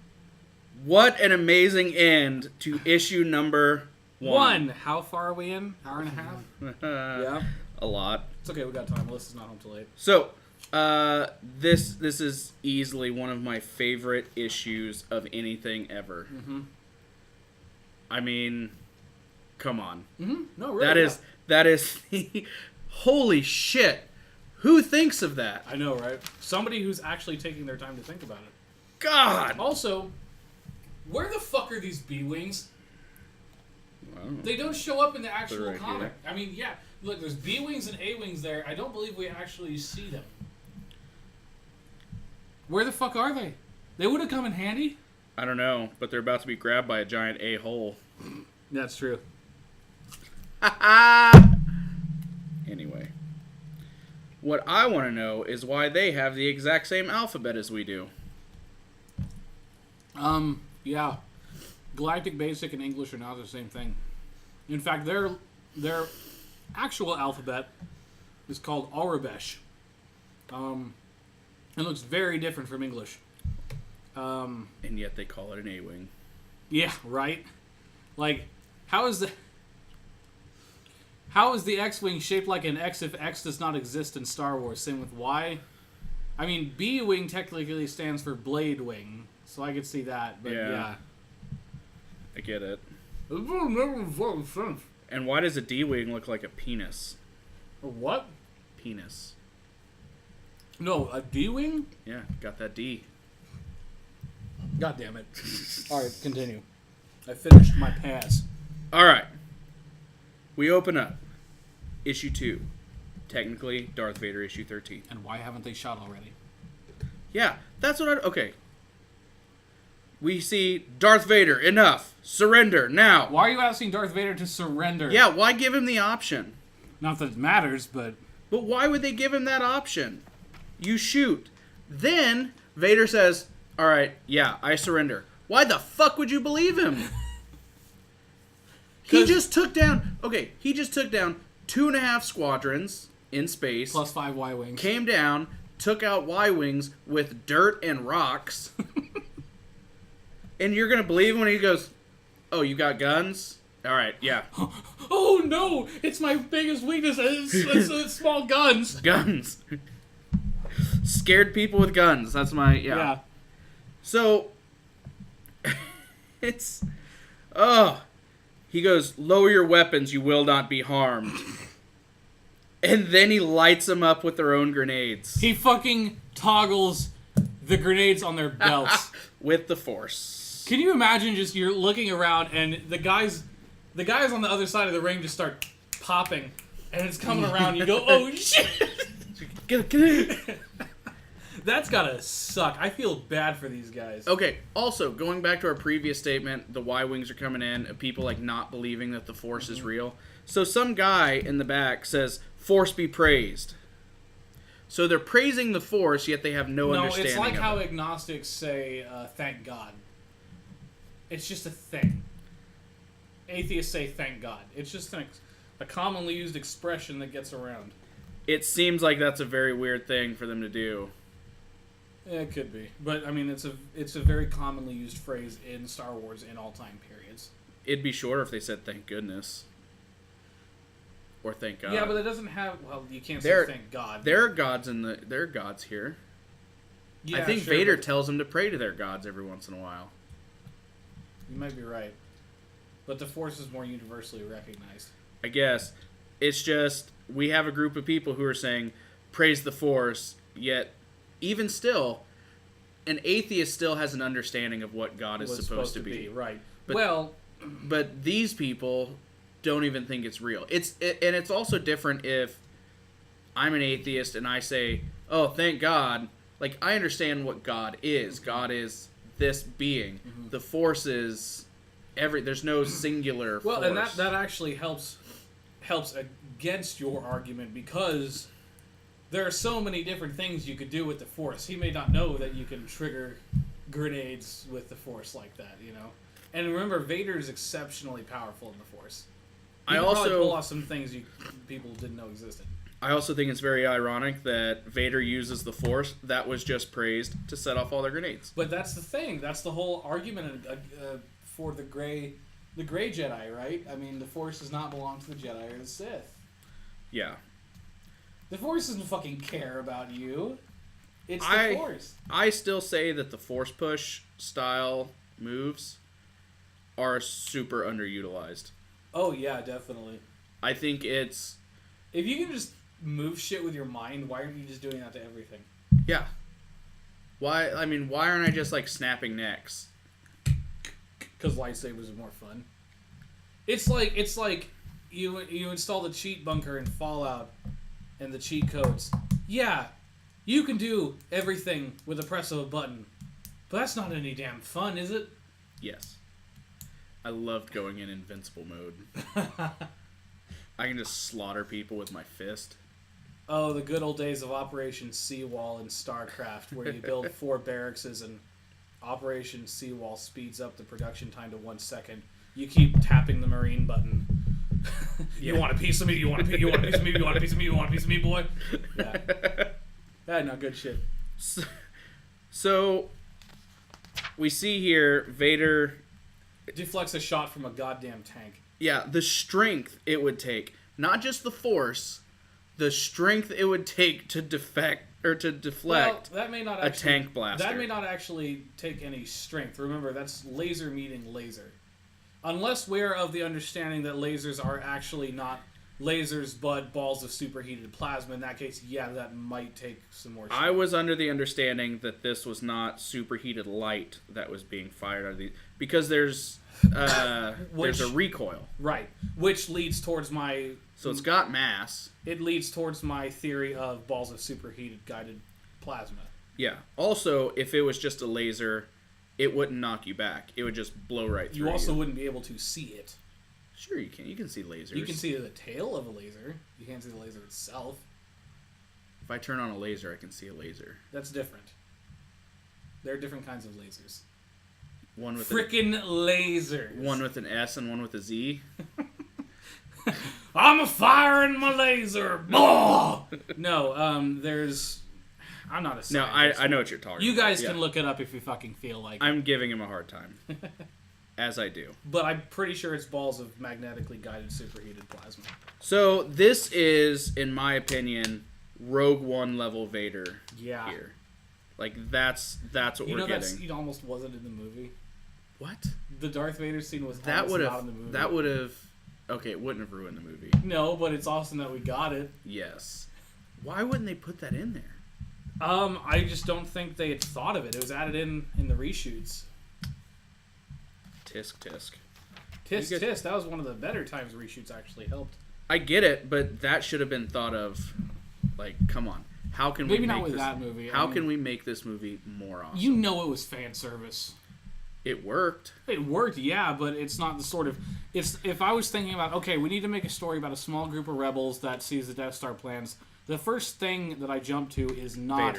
Vader. Right. Vader. It's Vader. It's always Vader. No. Your answer should always be Vader. What should we have for dinner? Vader. What are we doing at Vader? So, we cut back to the base where there's only like 7 people still left alive. Not even the janitors made it. I mean, and Leia is talking to Han because Luke's somewhere out there, and they have to go rescue him. So she can kiss him. And Leia... What's that yellow on her cheek there? Is that supposed to be there? I don't know. Mustard stain? Is it on your book, or is it actually there? I don't know, because it doesn't feel like anything's there. Well, that must be an error. Yeah, I don't... Because, if it was, like, really a mustard stain, it'd be, like, bubbled and warped. Right. But it's not bubbled or warped. It's not there. So unless because even if somebody took, like, a highlighter... Mm-hmm. I don't know. I bought it secondhand, so I didn't... Well, no, that's what I'll need in the book itself. What I'll need to do is, if I go back and look in the actual comic, see if maybe she just ate a hot dog. I don't know. Are hot dog sandwiches or tacos? It's I'll bread. escort myself out. It's bread, so it's closer to a sandwich. Yeah, I know. I mean, if we want to get It's scientific. one of those fucking questions. But anyway, so Leia's talking about we need to send more people out. We need to send more people out. And Han's like, you need to chill out. Let's get Luke. Let's regroup. You never tell a woman to chill out. She'll do the exact fucking opposite. But then Leia starts talking about justice. And can we all be honest here that she's really just talking about revenge? Mm-hmm. So, here's my question. If Leia had more Force ability, do you think she would be Darkseid? And I don't mean Darkseid from the DC universe. Depends on her actions. If she had the Force but continued to make the same choices she did in the movies, then no. But what powers you have do not define what route you take. It's what you do with them. Right, and she is viciously hunting down. Yeah. At the cost of other human life. It's if she kept committing to that, possibly. But remember, all it takes to turn from that is just making a 180-degree turn. You know? Luke almost went over to the dark side when he was... Several times. So, yeah, several times. And he always turned back around. Yeah. So, this is the stupidest argument. If having an extra speeder was what we needed to take Vader, I would never forgive myself. What the fuck is she talking about? I don't know. I mean, Okay, let's just go over the resume since showing up at Vorgus Voss. Mm-hmm. 2.5 squadrons of X-Wings. Plus 5 Y-Wings. 5 Y-Wings. Using no technology. Nope. Just rocks. And pieces of his TIE fighter. Mm-hmm. Then, however many hundreds of people were surrounding him. Plus tanks. With guns. A tank. And whatever else is there. I think she's desperate. A fucking speeder. I think she's desperate. I mean, I guess she would be desperate, but yeah, the argument makes no fucking sense. It doesn't make any Han, sense. you cannot have a speeder to go save our friend, because what if I need it? Yeah, no, that, upon second thought, yeah, no, but... Can you even aim the guns on a speeder, or do they just shoot in front of you? It just depends on the speeder model, honestly. If it's a flash speeder, a Jane speeder, sure, but if you got something fixed, then yeah, you're fucked. I mean, it's one of the most useless weapons against Vader. Yeah. It gets you somewhere fast, and if you need to shoot something, you can. But it is for sure not an offensive weapon. If 2.5 squadrons of X-Wings did not work against Vader, then a speeder is... And she knows all of these people are dead. Mm-hmm. Again, this is why I go to... She's so angry and so bent on revenge. He blew up her planet. Killed her father. I get it. I'm not saying it's right, but I get it. I mean, Anakin's mom was murdered after she was held hostage and who knows what else. Yeah, right. By sand people. Do you think Tuskens raped her? And what the fuck did Yoda say to him? You need to stop thinking about your mom.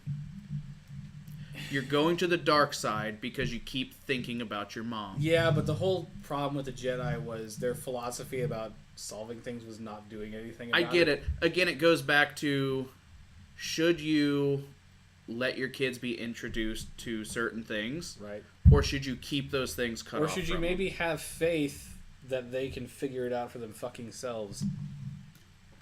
But, okay, in my podcast that I'm about to have with my other Star Wars buddy. Mm-hmm. You mean you're cheating on me with another Star Wars buddy? Does he have cool Legos?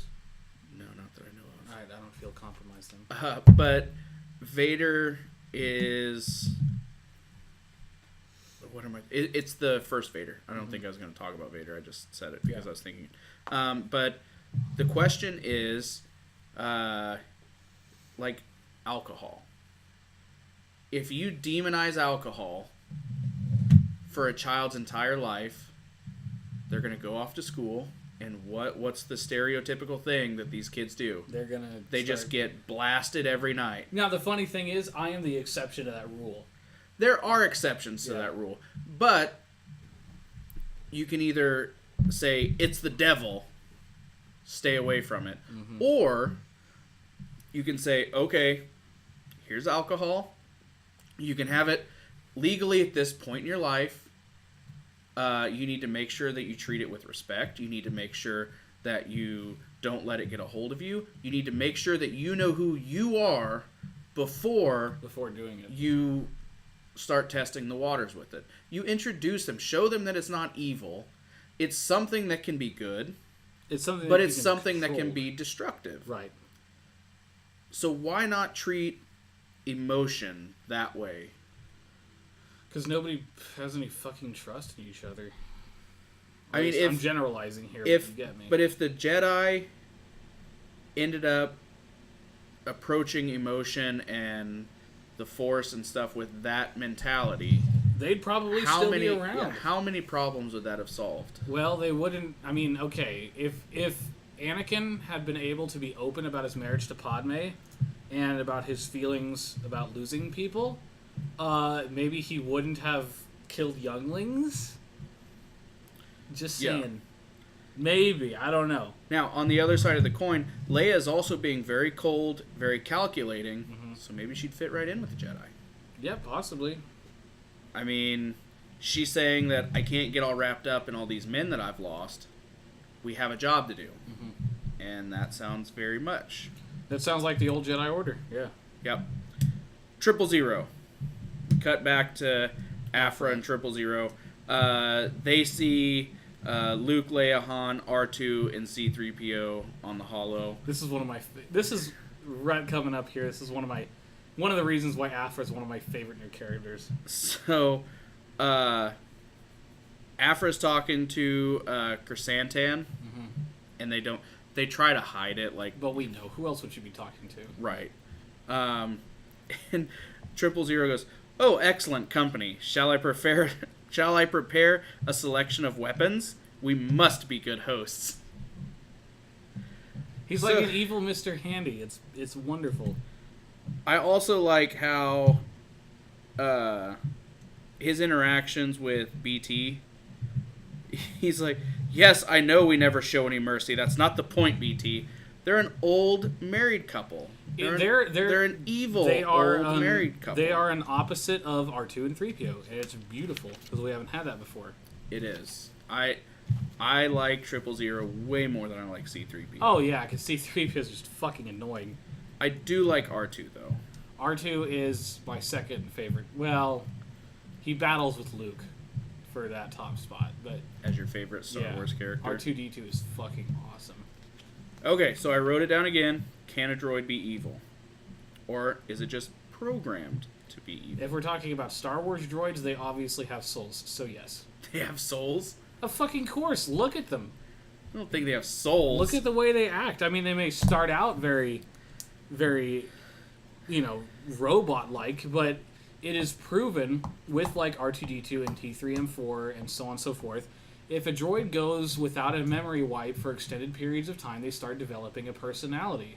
But that's different. So, in my mind, what that is I'm taking an amalgamation of everything I've ever seen. I'm picking out the most useful ones for me, and then that's my... But they develop quirks. They develop, But so do... I mean, it's... It's like a human as they grow up. I get it. But you can't program a soul. I guess that depends on your version of what you mean by a soul, then. Now, here's another thing that I hadn't considered. The Force is in everything. The Force is everything. It means the Force is droids. Well, Yoda says it's in the rocks. And droids are far more, lively than rocks, so, yeah. Could it be that if you don't wipe the memory, that the Force corrodes the chip or imprints itself on the chip and it's possible starts to bring it to life? That's the nice thing grows about the Force. Grows like possible. A fungus. I don't know about actually physically growing anything, right, but attaches itself. Yeah. Or maybe instead of the Force attaching something to it, maybe the droids, I don't know, behavioral patterns, whatever, they start to form their own personality and identity in the Force. Yeah. And it's a very complicated issue because clearly they have to have human characteristics or you're not going to care. Yeah. I mean... It's Star Wars. Yeah. So, Aphra... Okay, first, before we get into this, I read this a long, long time ago, whenever it was coming out in the comics. That's years ago.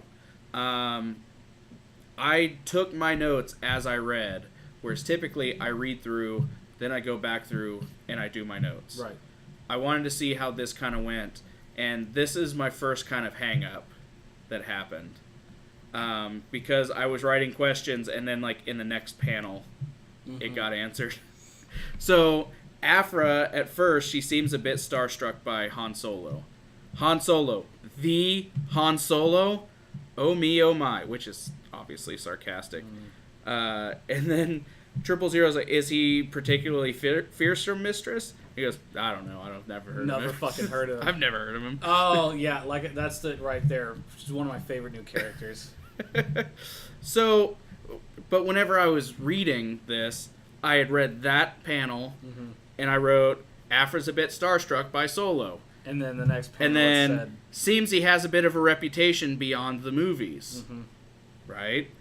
Typically, when people talk about Solo's rep, they're not worried. And then in the next fucking panel, she's like, I don't know, I've never heard of him. That's, if you're making it up as you go, that's going to happen. Do you think she's lying? Do you think she really does know who he is? No. You don't? No, I think the whole point of that was to minimize Han Solo's rep. Because you know when Ben Kenobi and Luke walk into the cantina, and he's all Han Solo, Captain of the Millennium Falcon. Fast ship, you've never heard of the Millennium Falcon. He's talking all big and everything. It's all an act. I gotcha. People have no fucking clue who he is. He wants them to, but they don't. So, we get... These scenes are fantastic, and I love how they have them interspersed. It'd be like, Vader, Vader, Vader, Leia, Leia, Leia, and then one page of Aphra. Yeah. And it's all you need. It's great. It's great juggling. I mean, we have this many characters. You either fuck it up or you do it right. Aphra. We've got a Dark Lord of the Sith to save. And then they have 000 back in the back. All you see are his eyes and his outline, and he's just peeking behind a door. Before he escapes by himself, thinking you sent him into a trap, mistress? He goes, yep. Yeah. That's why. I mean... So it's just, like, they could have had him standing right beside him, like, oh, you mean because of this? Same exact lines, him standing right beside her. He's standing behind her. And he's peeking around a wall. It's great. Comedy gold. It's Star Wars. So, we go forward. Hold on. Go back one. We go backwards. Real quick tidbit. Do you recognize this craft? Yes. What's it from? Rebels. No. I don't know. That's the fucking T-47 snowspeeder at the Battle of Hoth. Okay. Alright. So, quick note. Right before the Battle of Hoth begins and Luke goes out to fight. No. It's before that. When Luke gets attacked by the Wampa and dragged to its cave, and raped. And Han goes out to look for him. He got raped. I don't know. He was about to get eaten. I know that much. And Han's going out to look for him, and one of the rebels says to Han, "But the speeders are not yet adapted for the cold." He's talking about this speeder, and by that line we know that it is not originally meant to be used in a snowy climate. It's meant to be used in a more normal climate. This is their nod to that line of showing it being used in a normal climate. Small fucking details. It's great. See, this is why. And of course it gets fucking shot too. God. So, they're fucking going along, and we know that Vader can take people down with the Force. We know Vader can hurl stuff at ships to kill him. We know Vader can throw his lightsaber to take down a ship. He sets up his gun turrets from his TIE fighter to set a trap so that it shoots the speed. He's just having fun with them. Anakin was always good at fixing things. He's just having fun with them. bleed the whole world's dry, rebels. You will not keep me from the boy. He's slaughtering He's fucking with all of them. Mm-hmm. Now, for some reason, when I read it, and this is when I read you will not keep me from my boy. My boy. And so, like, that's how I read it. But then I was like, wait. I went back. It's the boy. It's the boy. Still an awesome fucking line. My boy. Bleed whole worlds dry, rebels. You will not keep me from the boy. Real. Did you get goosebumps? Yeah, Get goosebumps? real creative way to show how dedicated he is to it. Does Vader love Luke? Anakin loves Luke. Vader does not. Okay, so the first round of comics that I'm doing with my other friend is very heavily Anakin versus Vader, and how he got to be here. I'll let you borrow those and read those just for fun. But yeah, it's you can see that the most there, and reading them both side by side now, I see those nods back to that. Right. Back to, it wasn't just a light switch and we have Vader. It was, I used to be this, now I'm this. This, yeah. And he's still struggling with it. Yeah. He struggles the whole way through. So is this the beginning of the end for Vader? Yeah, once Luke came into the picture, that was it. Because I think at that point, Anakin knew he had an out. So He still had to fight Vader for it, but... I get that, but it... Like, this is when you know, this moment right here is when you know, we're going to kill Palpatine. This is the future. No, this is America. Don't catch you tripping now. Yeah, you're right. Get your money. Donald Glover was in a Star Wars movie, and he's going to be in The Lion King. You think they're going to play the song? No. But I can't wait to see his You mean in that live action Lion King? God, that pisses me off The so much. live action one? Whenever they call it live action, it's live not action. live action. It's The all live CG. Ah! Pay attention to what you're looking at, people. God damn. We always hear Vader / Anakin was full of fear, doubt, and hate. Don't all of those emotions stem from him loving so hard? Yeah. The fear, he loved his mom, he was scared of losing her. He loved Padme, he was scared of losing her. It's just another thing that the council was wrong about. You know? So, it's not the dark side they built to be this hate-filled, evil group. But could it just be misunderstood lovers? The dark side? No, they're fucking evil. I mean, you don't even have to look at Sidious. Look at Revan, look at Malik, look at Crate, look at any of them, you know? Look at Malgus. They're all very evil and twisted. But even if you look at, like, Darth Maul. Darth Maul almost had noble reasons for joining up. I thought he wanted to kill people. I don't really remember. I don't know much But about yeah, his origin. well, they did it all in the Clone Wars. That was savage. That was Savage Opress. They came down and they were gonna like kill his brother or something. I don't know everything. But oh no, that's right. I remember because he was now. like the small one. Yeah, that's his right. brother was the big one. Yeah, and stepped in, He's coming saved back to me him. now. Yeah. I mean, he was doing the exact same thing Leia's doing. Who? He wanted Leia. You heard me. I heard you. He was doing the exact same thing. He wants revenge. Right.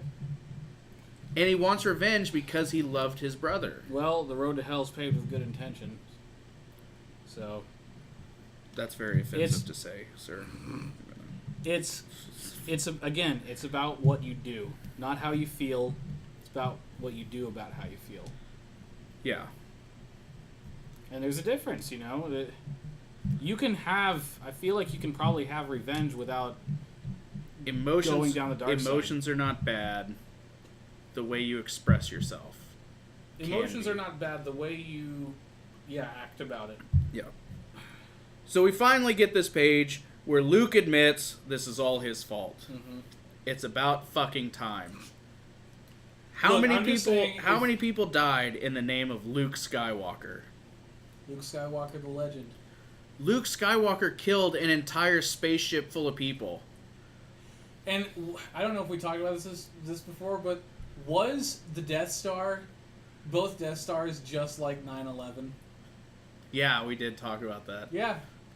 All I'm saying is a bunch of terrorists who hate the establishment come in and they fly planes into the very large structure and blow them up and kill a bunch of people in them. But hey, yeah, I don't see a connection there. People who weren't evil, they just needed a job. Right. I mean, think about the janitors, the plumbers, the civilians aboard the Death Star. Not every single doctors and nurses, even the stormtroopers. Man, they were just people. Well, we saw in Solo. Yeah. They were just asking people, want to explore the galaxy? Mm-hmm. Sign up. And they got fucking... That's the...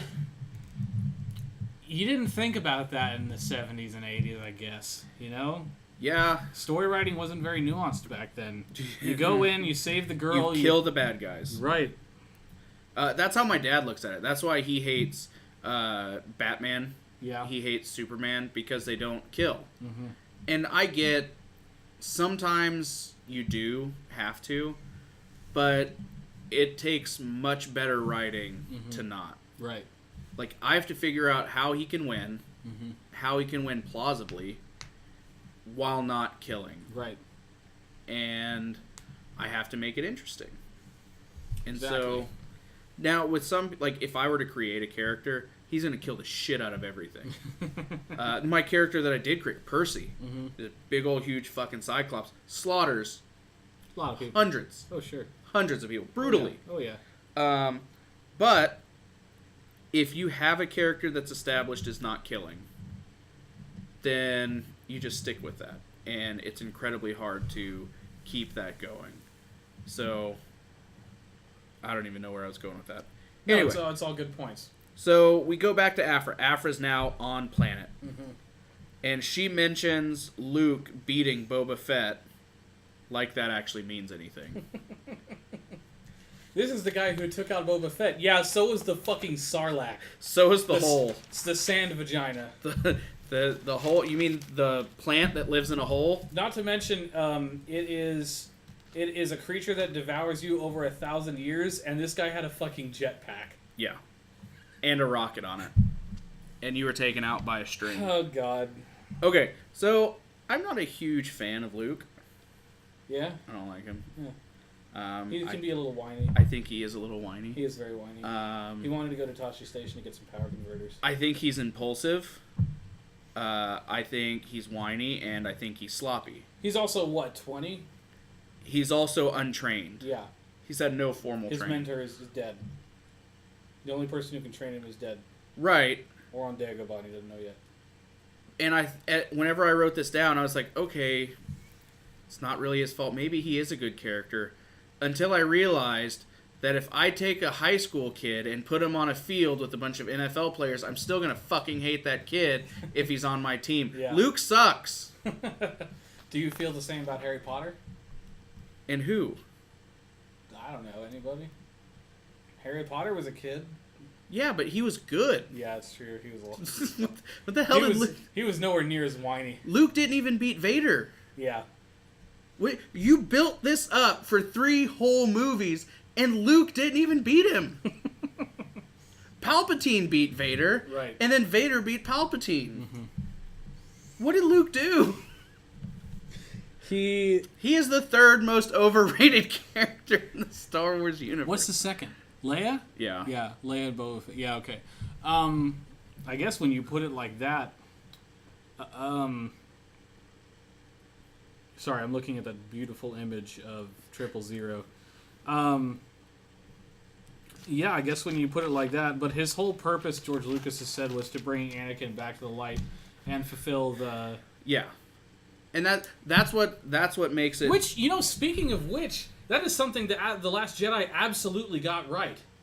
Like, exactly what you're saying. What did Luke do? Yeah. He knew that. He bought into the legend for a while, then failed to train Kylo Ren, lost his apprentice, all of his apprentices. Exactly. That's why he went into hiding. What did Luke actually do? Ever. Even as an old man. Yeah. He drank green milk. From a titty. Yeah. In shit in a cement hut. No, but really though, like, why is there a legend around him? This is all good things that we have to think about. I like Luke not because of what he did, but because of how human he seems to me. You have to have him as overrated as we're saying he is. You have to have him because Vader is the true star of the show. Yeah, he's the one that brings balance to the Force. Right. And without Luke, Vader doesn't come back. Right. So that's why he's important. Right. Is he legend worthy? Probably not, and it was proven. Right. The one thing that he did do to reestablish himself as a legend was step out into the salt fields of Krayt with a laser sword and face down the entire First Order. Yeah. Because then they needed a legend to bring hope back. As a Jedi ghost. Yeah. That scene is still fucking awesome, by the way. Yeah, it's an amazing scene. And that, like you said, that was the one time, but he still even couldn't do it in person. Well, because he was a... What? Okay. And here's valid defense. He couldn't be bothered to show up. No, here's valid defense of that. If he had shown up in person, he would have stepped out there, and all those ATM-6s would have blasted him into smithereens. But no, because he wasn't actually there, he could get away with... Now, what I don't understand is, okay, in that movie, they're all hiding in the cave. Right.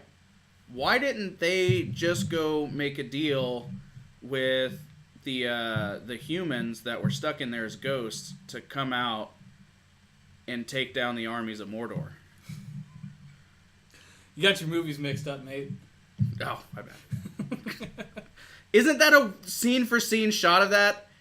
Except for that they didn't get the ghost. You have the exact same setup. Huge army over here. Smaller army over here that are in a cave, and they could have done it. I think you need to rewatch Return to the King. No, they could have done it. I don't think so. Could have done it. I think that was very different scenes. I think you need to rewatch Return to the King. No, they could have done it. You're telling me that a small army versus a large army. But they didn't come out of a cave. He had to go and get them and then bring them on boats. But where were they? In a cave? Yeah. But he had to go get them, bring them out of the cave. But where were they? Just get on with your fucking notes. So 000 right here. And I know you're going to be confused, people, but that's 000. Spray painted himself to look like C-3PO. So how do you change his eye color? He just has them turned off. More importantly, out of everything he has in his fingers, why would he have a spray paint can that has gold chrome paint? Why does BT have a fucking minigun? Because it's BT. That makes sense. Yeah. If he had more hypodermic needles, that would make sense. Was it in his finger? Yeah, they show him spray painting the gunmetal back on there. Okay, so maybe it's because maybe it's not just a spray painter. Maybe it's some sort of like, I don't know, toxin deliver or something. It just happens to be able to also filter out and put out spray paint. Maybe. I don't know. I'm reaching here. I'm really reaching. I don't know. Yeah. But it's an amazing scene. It's great. And Luke gets fried. Luke gets fucking fried. You know, you think he would have had more tolerance when going up against Palpatine after this. Yeah. Electrical shocks? Yeah, no, the Psycho Protocol droid hit me once I'm good. What if he was just into being shocked? What if he was into being shocked and also had a daddy kink, so that's why he was saying, "Father, please help me"? We're going too far. We should probably keep moving. They change. Go in with another remaster and change it from father to daddy. By the way, did you know Happy Feet invented the daddy kink? No, I didn't. Yeah, when later on, when the mom and the dad meet up again, she goes, "Daddy." Oh my god. I watched a review of it and somebody pointed that out, and I was like, "Oh my god, I'm never going to be able to watch this movie again." 000 is so much better than C-3PO and R2-D2. Yeah. I love this. Here's the scene. right there. Oh, yeah, there it is. Okay. So, unless maybe he is the gold, but he continuously sprays the gunmetal. I don't think so. I think you're reaching more than I was. But here's my favorite scene in the whole book. Oh, where... oh, look, he's trying to defend its fallen master. Isn't that... Oh, what's the proper adjective? Brave? Cute? Heroically in denial of reality? Pathetic. Isn't that utterly pathetic, BT? And pathetic is the proper adjective. This best part, fucking BT and R2 have a dick measuring contest. Fucking yes. R2 whips out his faithful little stun gun, right? Yeah. And BT just looks at him. So, let's set this up. We have right here. You see the little shocker. BT, not impressed. Doesn't even blink. I still don't know where he pulls all of these from, man. And then... Boom! Let me analyze this here real quick. Let me see that. Let me see. Okay. So BT managed to pull out of his body a missile pod, 2 Gatling lasers, two smaller Gatling lasers, and a full array of missiles. Probably heat seekers. That is. So I asked the same question you did. Then R2 shakes and then runs away screaming as BT fires everything he has. So I asked the same question: where does BT hide all this shit? But a more important question is, how does he reload? Yeah, right? I mean, we never see that happen. I know. In the same way that we never see anybody poop. True. It's Star Wars. It just Pause happens. again, I have to pee. Okay. Alright, so we have R2 screaming, running away. And then we have Han and Chewie flying in. They see all the explosions. They start going over there. And then Afra and 000 are carrying Luke back to the ship. Right. And 000 hits her with the... Speaking of which, I'm tremendously excited to begin draining all the blood from this one's flesh. Afra goes, leave Skywalker's blood's where it's at, blah, blah, blah. Perhaps if I only took a small amount, say a few liters or so. What's his deal with, like, draining the blood? Why does he love exsanguinating? It's his programming. He's fucking nuts, is what he's his designed kink. to do. You know, and I didn't think anybody could get more bloodthirsty than HK-47 when it comes to protocol droids, but 000 is a new one. And he does it with such elegance. I know. You love him. Yeah. So, worlds collide here. We have Afra meeting Han Solo. Solo clearly knows who Afra is, right? Mm-hmm. And how would he know? Like, I want to know how that happens. Again, I haven't read all of Afra, so maybe they'll talk about it. Well, what's Solo done? He's made a few spice runs? Sure. Afra's, like, dug up weapons and... Worked for Vader. Yeah. So, I mean, what this scene does is it makes me really want to go read more Afra. Mm-hmm. I mean, if nothing else, it makes me want to... Because so far, she doesn't necessarily have the kind of reputation that would go galaxy-wide. Right. But Han knows of her. And also consider that Han is probably in the same ring as she is. And yet she doesn't know. Because she's higher on the list.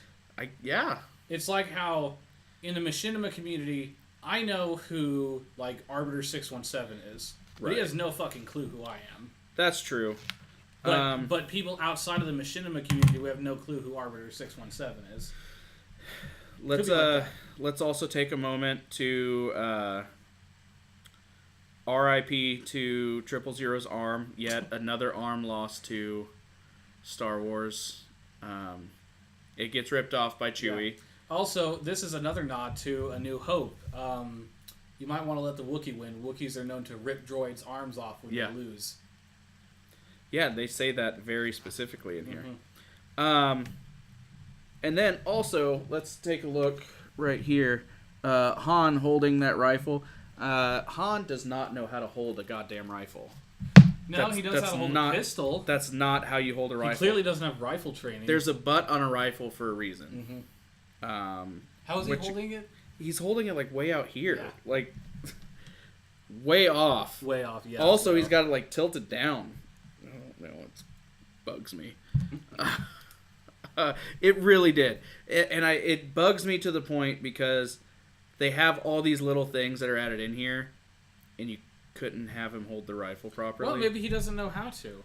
I mean, when it comes to that type of rifle, This is why he's a terrible shot. he's a good shot with a pistol. Yeah, from like 3 feet away under a table. And only if the other guy shoots first. So why does Leia want to bring Vader in alive? To drain all his blood? Fuck, I don't know. Like, why is that even an option? Shouldn't be. You know what he can do. Because women do stupid shit when they're mad. You know what Sorry, ladies. You know what he can do, even if he's locked up. Do they have force dampening cages? No.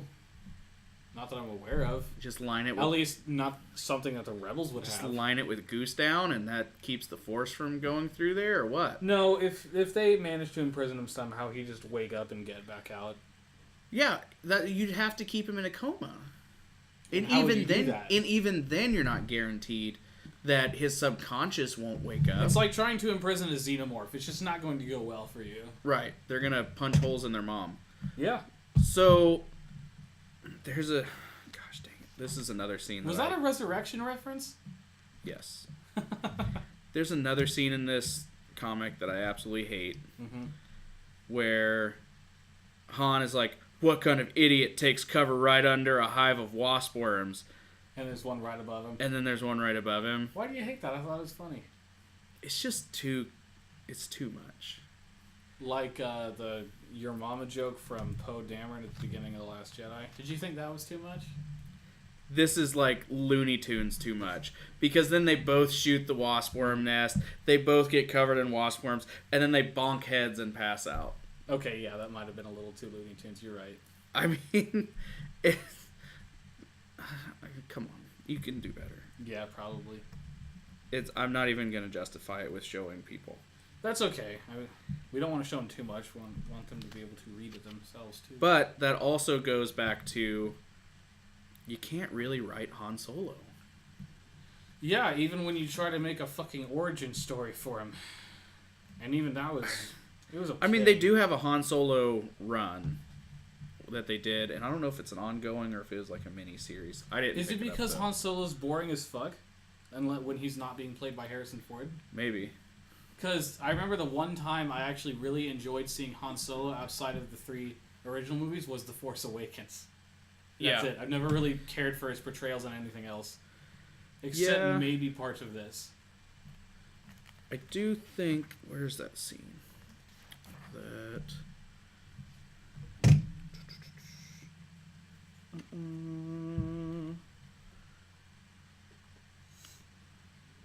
Maybe...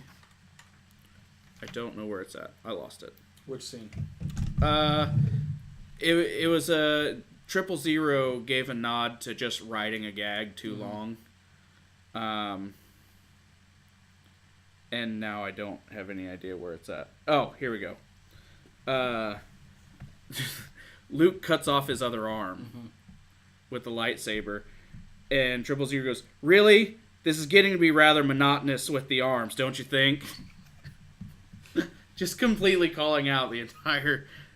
Because that's also a nod to every time C-3PO ever interacts with anybody who's bigger than him. Right. He gets both arms ripped off and shoved in a backpack. More or less, yeah.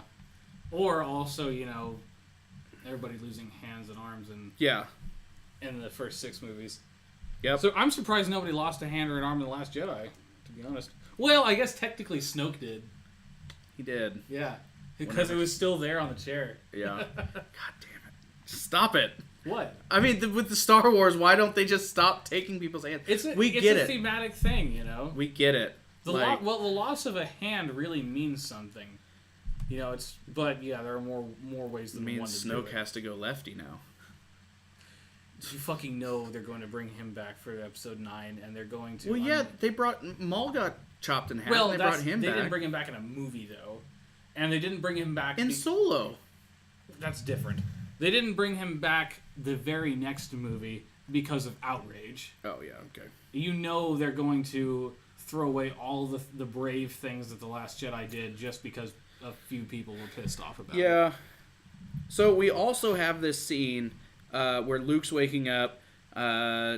000 has his arms ripped off. And survives a stab through the chest with a lightsaber. That's impressive. BT's got all of his weapons out. I thought he was done for sure. And then we have 000 say, now we'll never have the chance to override those bothersome failsafes and assassinate her ourselves.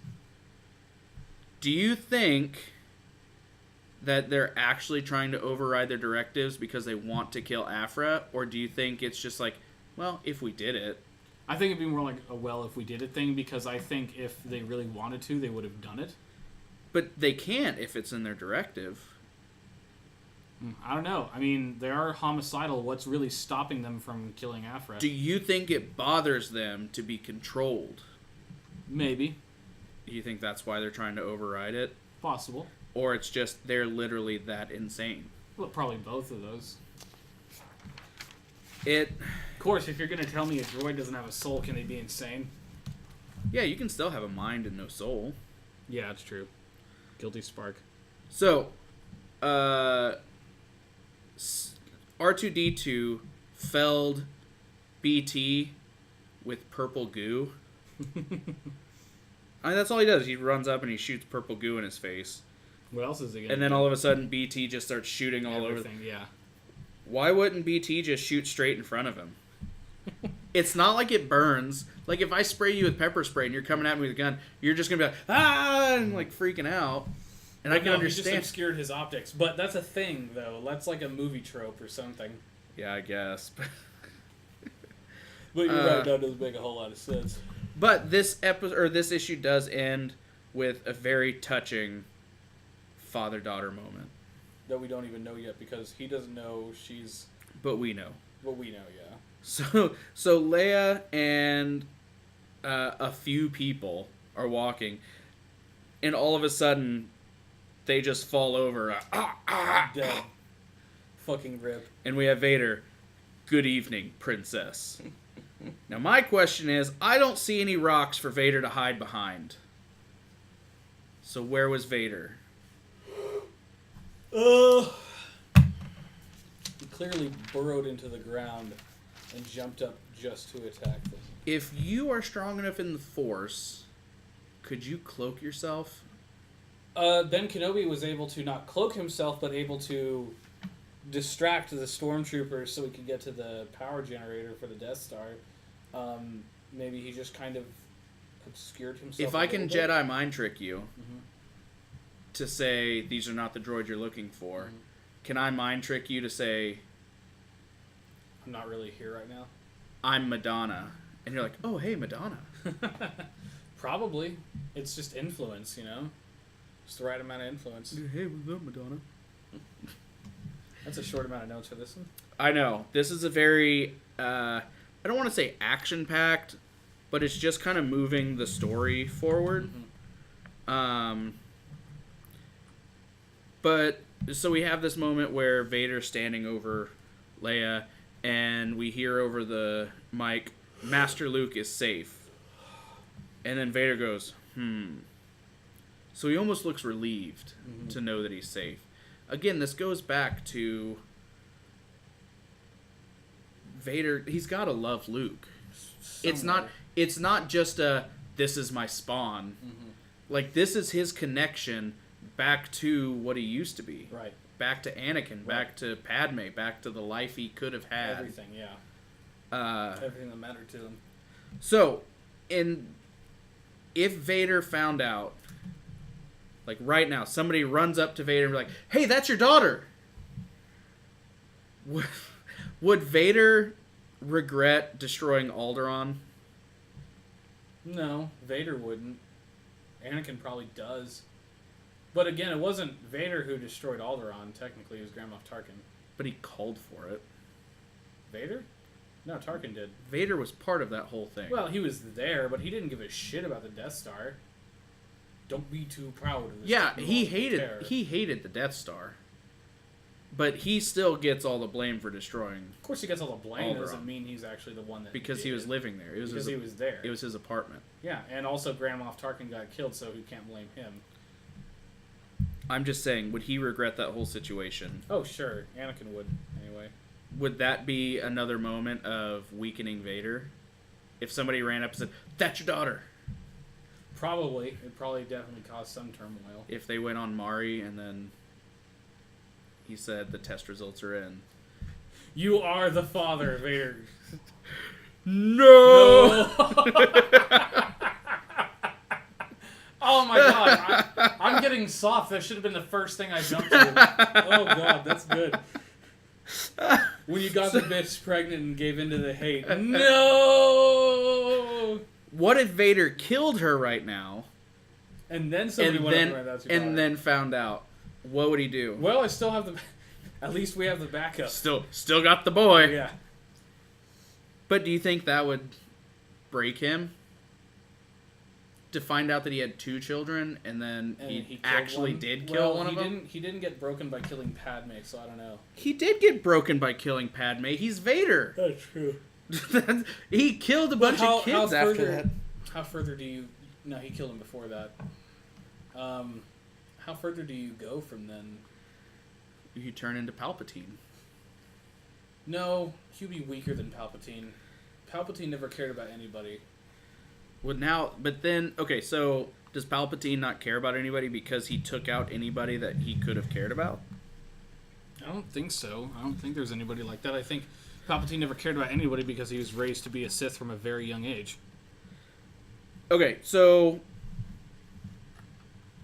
Yeah, I don't know. I don't know what it would do to Vader. I don't know what it would do to his psyche. I think it would break him if he had killed her and then found out. Yeah, it'd be a slow burn, though. Like, it wouldn't happen then, but as he kept thinking about it, yeah, it probably would. Yeah. So, there's some talking. Afra's trying to get back to the ship. So, I mean, there's not a whole lot that happens in this issue. But we do find that somebody's trying to sneak up on Vader. Mm-hmm. So someone's trying to ambush him. Do you truly think you can ambush a Dark Lord of the Sith? Is a Dark Lord any different than just a Lord of the Sith? No, it's just different ways of saying the same He just thing. likes having a longer He's title. more dramatic. Obviously, and he was being dramatic because he was putting on a show for Leia there. Because there wasn't anybody sneaking up on him. Yeah, your mind is so diseased it's playing tricks on you, Vader. But we do know that they're all up amongst Jedi temples. And what do Jedi temples do to your mind? Well, sure, but that's obviously not what happened here. He very clearly did that so Leia would get away, so he could follow her to Luke. It's a weird way to do it. Yeah, but it's Vader. It was theatrical. Yeah. And again, remember, he's just having fun. Nobody here is actually posing any opposition to him. That is true. I think that would have been a really cool way to take it. Mm-hmm. But, yeah, you're right. So, yeah, she runs away, gets hooked up with C-3PO again. And then Luke and Han are talking. And he's like, she's doing what? That's suicide. Does Luke really have a leg to stand on whenever he's talking about doing suicide runs? No. His first act of bravery was to do the Death Star trench run. Yeah. And then he just ran headfirst into Vader. And literally. Yeah. Cockpit first. Yeah. So, it's... Again, this is part of the reason that I dislike Luke, is that I get where he's coming from. I have superpowers, so I should be the one to go fight him. Well, also, let's pull an analog to Captain America here. As pointed out by Vision in Infinity War, Captain America put his life on the line for many other people before, but he never wanted to trade lives.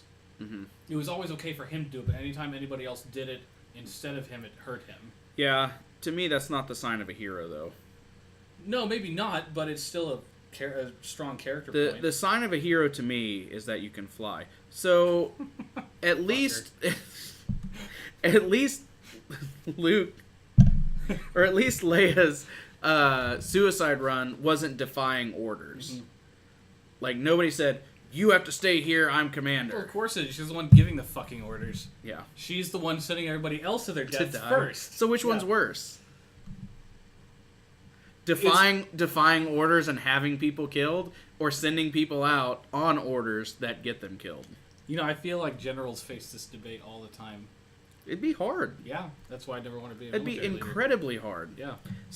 And not just that, sending people out with even a good chance that you're going to win, there was people are going to die. There was something told to the Master Chief in Halo in one of the books. It was something like knowing the difference between spending lives and wasting them. Yeah. It's like that. But even still, it puts everything in such a cold light whenever you start talking about spending lives. Like, I know this mission has a high probability of success, but I also know somebody's going to die. Yeah, well, sometimes that has to be the way it is. I mean, look at, again, the first Spartan 2 casualty in Halo, Samuel 034. I believe that was his number. He had to stay behind on the Covenant ship they invaded in order so he could set the bomb and blow it up. Somebody had to stay behind. Yeah. So, yeah. I mean, he also had a hole in his suit, but still. So, probably my favorite character shows up. Black Wookiee. Yes. Black Chrysantan. Christopher Nolan. It's Krrsantan. Chrysantan. At least that's how you say it. Christopher Columbus. Yes. Christopher Columbus shows up. Black Chris Rock. I really want to see this dude in a movie. Like, how... It'd be pretty neat. Evil Chewbacca. Come on. Yeah. But if you have him in a movie, don't have him fight Chewbacca. Well, no, but... Don't have Chewbacca anywhere near that movie. No. But no, it would be cool. Yeah. Maybe have him, like, going to the same school whenever they're kids. Yeah, I wonder if he's... Excuse me. I wonder if he's a tribute to the character Hanhar from Knights of the Old Republic 2, who was a black furred Wookiee with a blood rage. Could be. I don't know. It'd be interesting to get a hold of the people who wrote, like, these books and movies and video games, and just ask them, or to get a hold of the people who wrote this and ask them. I think that's what I'd be more interested in. Yeah. You should go to Comic-Con with me. I can get you in for free. I bet. Yeah. And then you can go talk to Jason Aaron about it. He'd be down. So totally. I as much as I don't want to see Chewie and this dude in a movie together, the fight between them is epic. It was pretty cool, yeah. Who would actually win? Hard to say. At the moment, probably Christopher Nolan. Him. Yeah. So this is kind of a point where all these different, like, copies of each other are meeting. Chrysantan, Chewie, C-3PO, 000. And then they steal C-3PO's He steals arms. his fucking arms! Again, what is C-3PO good for other and he even turned his head around. That's the best part. They didn't have to, but they did. It serves no practical purpose except to fuck with him. He turned his fucking head around. That's the droid equivalent of a wedgie. Is what that is. Basically, yeah. So then, Luke sees all these Y-Wings going in. Where are these Y-Wings coming from? Leia's butt. And Luke's like, no. You don't know what you're doing. Don't go in there. And everybody goes in there. Everybody dies. It's bad. But these are TIE fighters from, not Vader. Yeah. This was more Imperial forces arriving. Yes. And we know it's not Vader because there's a purple lightsaber that stabs through this poor man. It looks like it stabs through his face first and then comes out his back. Which it might. That's a terrible fucking... That'd be brutal. Because it would just take off, like, your jaw, your nose and your jaw. And it's your favorite guy. Carbon. Admiral Akbar Grievous. How do you feel about Carbon. What are your thoughts I'm on glad Carbon? he's... spoiler alert. I'm glad he fucking dies because his design is fucking awful. Come on. He's got an awesome codpiece. It's... Okay, codpiece aside, they took Admiral Akbar's head and put it on General Grievous's body, and that's awful. Yep. They also it's interesting, but they it's gave awful. him sharp teeth and angry don't- eyes. Fish don't have teeth. Piranhas do. Okay, sure, but Mon Calamari don't, I don't think. This one does. Maybe they're General Grievous's teeth. Let's take a second also to enjoy that fucking cover right here. Oh, look at that. Yeah, it's great. Ooh. Sorry. I'll control They myself. can have teeth. I'll control myself. Alright, so Leia claims she will be there when the Empire goes up in flames. That's a fucking lie. She doesn't know it yet. She was not there. Yeah, Battle of Jakku, pretty sure. She was... Oh, okay. I'm on the same planet as the Nazis were. But just because I was alive then does not mean I was there when the Nazi went up in flames. No, I'm pretty sure Leia was there at the Battle of Jakku. Maybe not. She I have was, to look at it. She was on planet. She was nowhere near... I'm not talking about Endor. I'm talking about Jakku. Okay. Endor is different. The destruction of the second Death Star and the death of the Emperor was a fatal blow, yes, but it was not when the Empire went up in flames. That was the Battle of Jakku. Okay, explain. That was the last battle in the Galactic Civil War. But that's because they didn't know that they were dead. The Battle of Jakku? Yeah, they did. They signed a treaty. No, I mean, whenever they went into that battle, did they know that Palpatine and Vader were both dead? When that battle started... The Battle of Jakku was years after the Battle of Endor. Whatever. Yeah. I gotcha. I was thinking of something else. Yeah. Anyway, she doesn't count. She wasn't there when it went up in flames. What was she doing?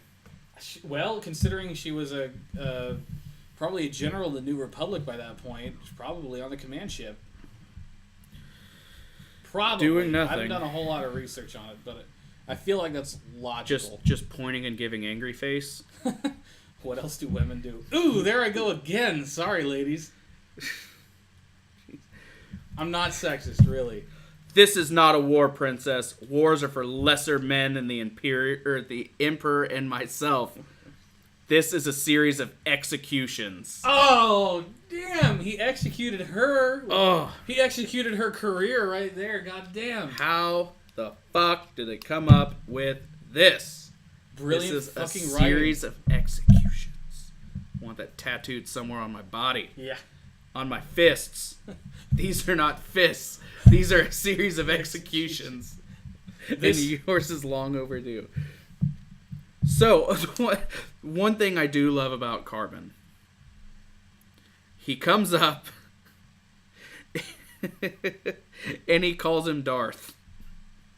Yeah. Remember, they... No. Okay. Think of how stupid Star Wars would have been if instead of having everybody call him Vader, they just had everybody call him Darth. They were doing that in A New Hope. They called him Darth? Yeah, Obi-Wan Kenobi goes, Vader goes, now I am the master. And Kenobi goes, only a master of evil, Darth. Because back then, Darth wasn't a title. It was his name. Right. Okay. Wait, this is an allusion to that, because this happens, like, right after A New Hope. I get that, but it sounds better out of Obi-Wan's mouth. Yeah, I guess, but the point Even when you did the accent. Yeah. Now do it in Akbar's accent. What's his line? Okay. Where is it? I don't know. Is it on that page? It might be on the next page.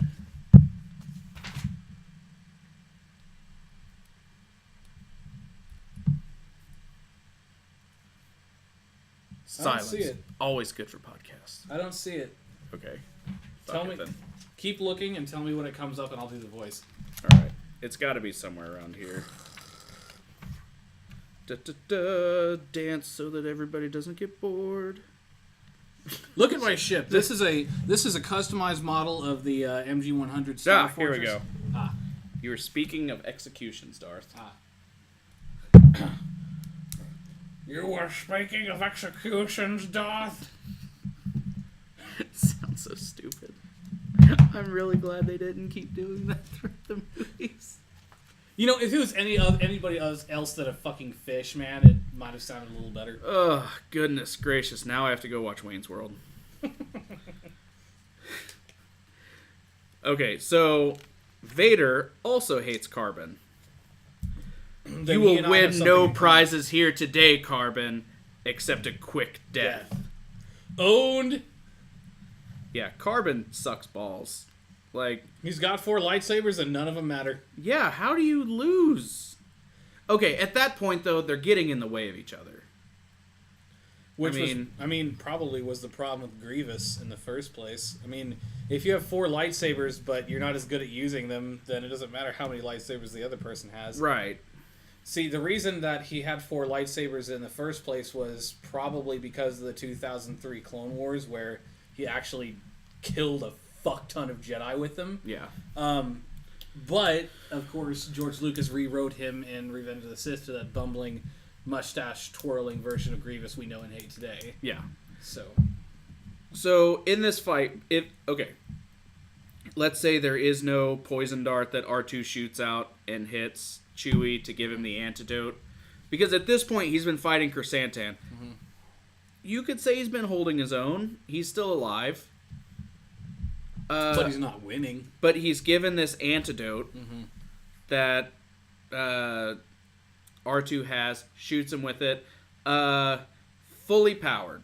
Full health. Good night's sleep. Had their orange juice the next morning. Up 5 levels. Both of these people meet head on. Who wins, Chrysantan or Chewie? Probably Christopher Reed, because he's just more savage. Yeah. Although I guess that could be brought out in Chewbacca too. Yeah, Chewie doesn't have abs like that though. And the other thing about Christopher Eccleston is he's fucking Christ. He's fucking nuts, dude. Like he could probably tear Chewie's arms off. I just don't know. Yeah, he punches the shit out of that rock though. Mm-hmm. Sad day whenever your favorite character gets punched in the face like that. I think, yeah, I'm like you. I think Chrysantan wins. I think you have to have Chewie win here because he has to stay alive. But if Chewie was not an essential character, then the victory would probably go Celebrity to Deathmatch. Celebrity Deathmatch. Mm-hmm. We have Chewie in the red corner. Uh-huh. And we have Chrysantan over here. Chrysantan wins, obviously. Clear victory. Christopher Hemsworth, yeah. Flawless victory. Absolutely. Yeah. Okay, so how come Jedi speak in riddles? Because they wouldn't be any fucking fun if they didn't. So we hear what we assume is Kenobi talking to Luke as he's walking through yet again another Jedi temple. Yeah, well, I think it was the same temple they encountered earlier. You should not have come to this place, Luke. You are not ready. Well, thanks for fucking telling me before I got here, Kenobi. Jesus. You're not ready for what is coming. What's coming? Radio silence. Why would I tell you if I just said you're not ready for it? Yeah.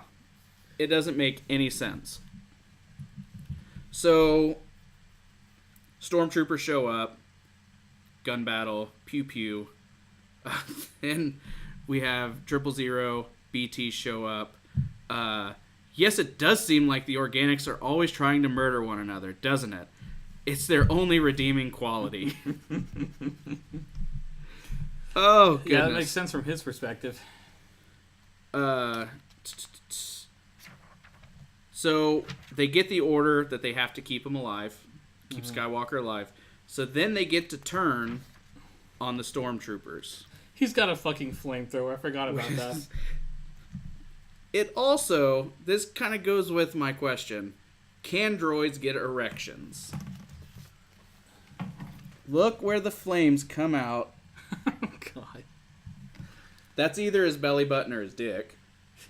But an astromech unit does not have a belly button or a dick. Just analogs where we think they would be.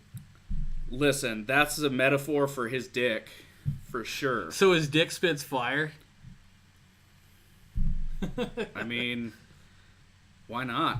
If he Sure, doesn't, he doesn't need it, why wouldn't he it stores shoot a fire? fucking minigun, a dual-barreled minigun in his head. Sure, I'm just why not? saying, 000 goes, you're about to be extremely happy. And then all of a sudden, He's fire very shoots happy. out from where a dick would be if that were a small person.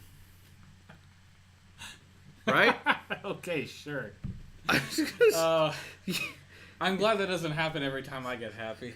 That'd be very revealing. I mean, Dangerous. yeah, did you ever watch The League? It's a show about fantasy football. And this one guy, he gets these things called fear boners. What? And he walked down an alley whenever he was in college, and this group of guys walks up that look like gangster, but really they were just going to ask for like directions. He goes, "Hey man, come here." And they walk over to him, and he gets an erection like, "What the hell's the matter with you?" And he goes, "It's just a fear boner. It's just a fear boner." That sounds stupid as hell, Okay. but also funny. So we're going back to Vader and Carbon fighting.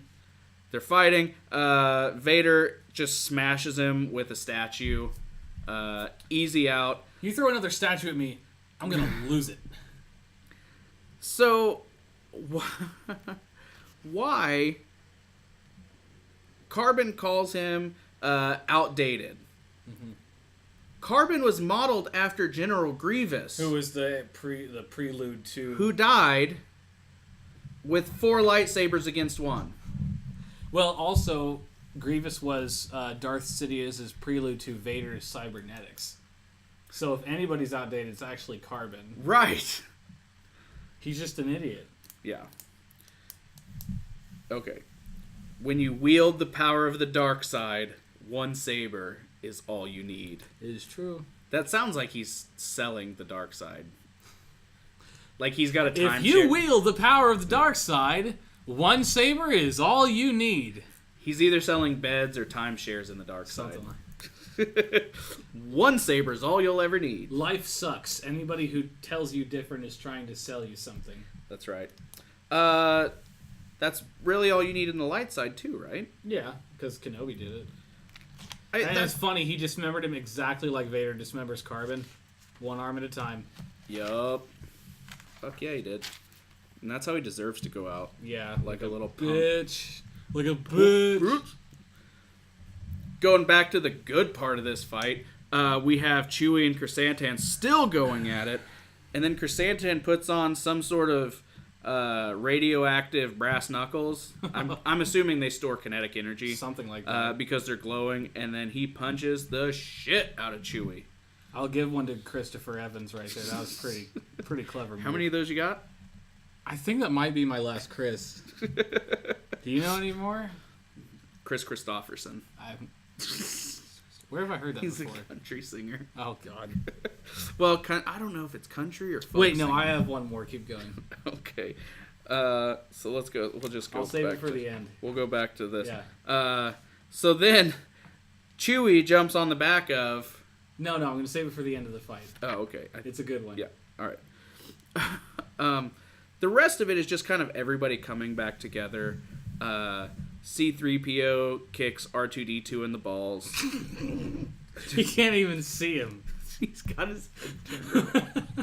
These awful droids took my arms and turned my head around. Oh, he's so useless, but great. Why, you cruel little... You know, props to Anthony Daniels for being the only person to portray C-3PO. Yeah, that's awesome. Yeah. And that's the thing is, C-3PO, as useless as he is, and as much as we talk shit on him, he's a beloved character. For like one of the most beloved He's like characters. The Rock. He's on every single movie except Solo. Yeah. And even in all the spin-off media, he's always portrayed by Anthony Daniels. And R2-D2 is always portrayed by a sound machine. It's brilliant. that sound machine, though. You know the reason why he speaks in beeps and boobs, right? Because these movies have a fucking PG rating, Yeah. and he can't can't stop letting the curses fly. It's a brilliant way of saying we can add curse words without curse words. It's the biggest thing. It's a conspiracy. Yeah, so everything's starting to wrap up. Chrysantan is choking Han, and then we see the fight with Carbon is going poorly for Carbon.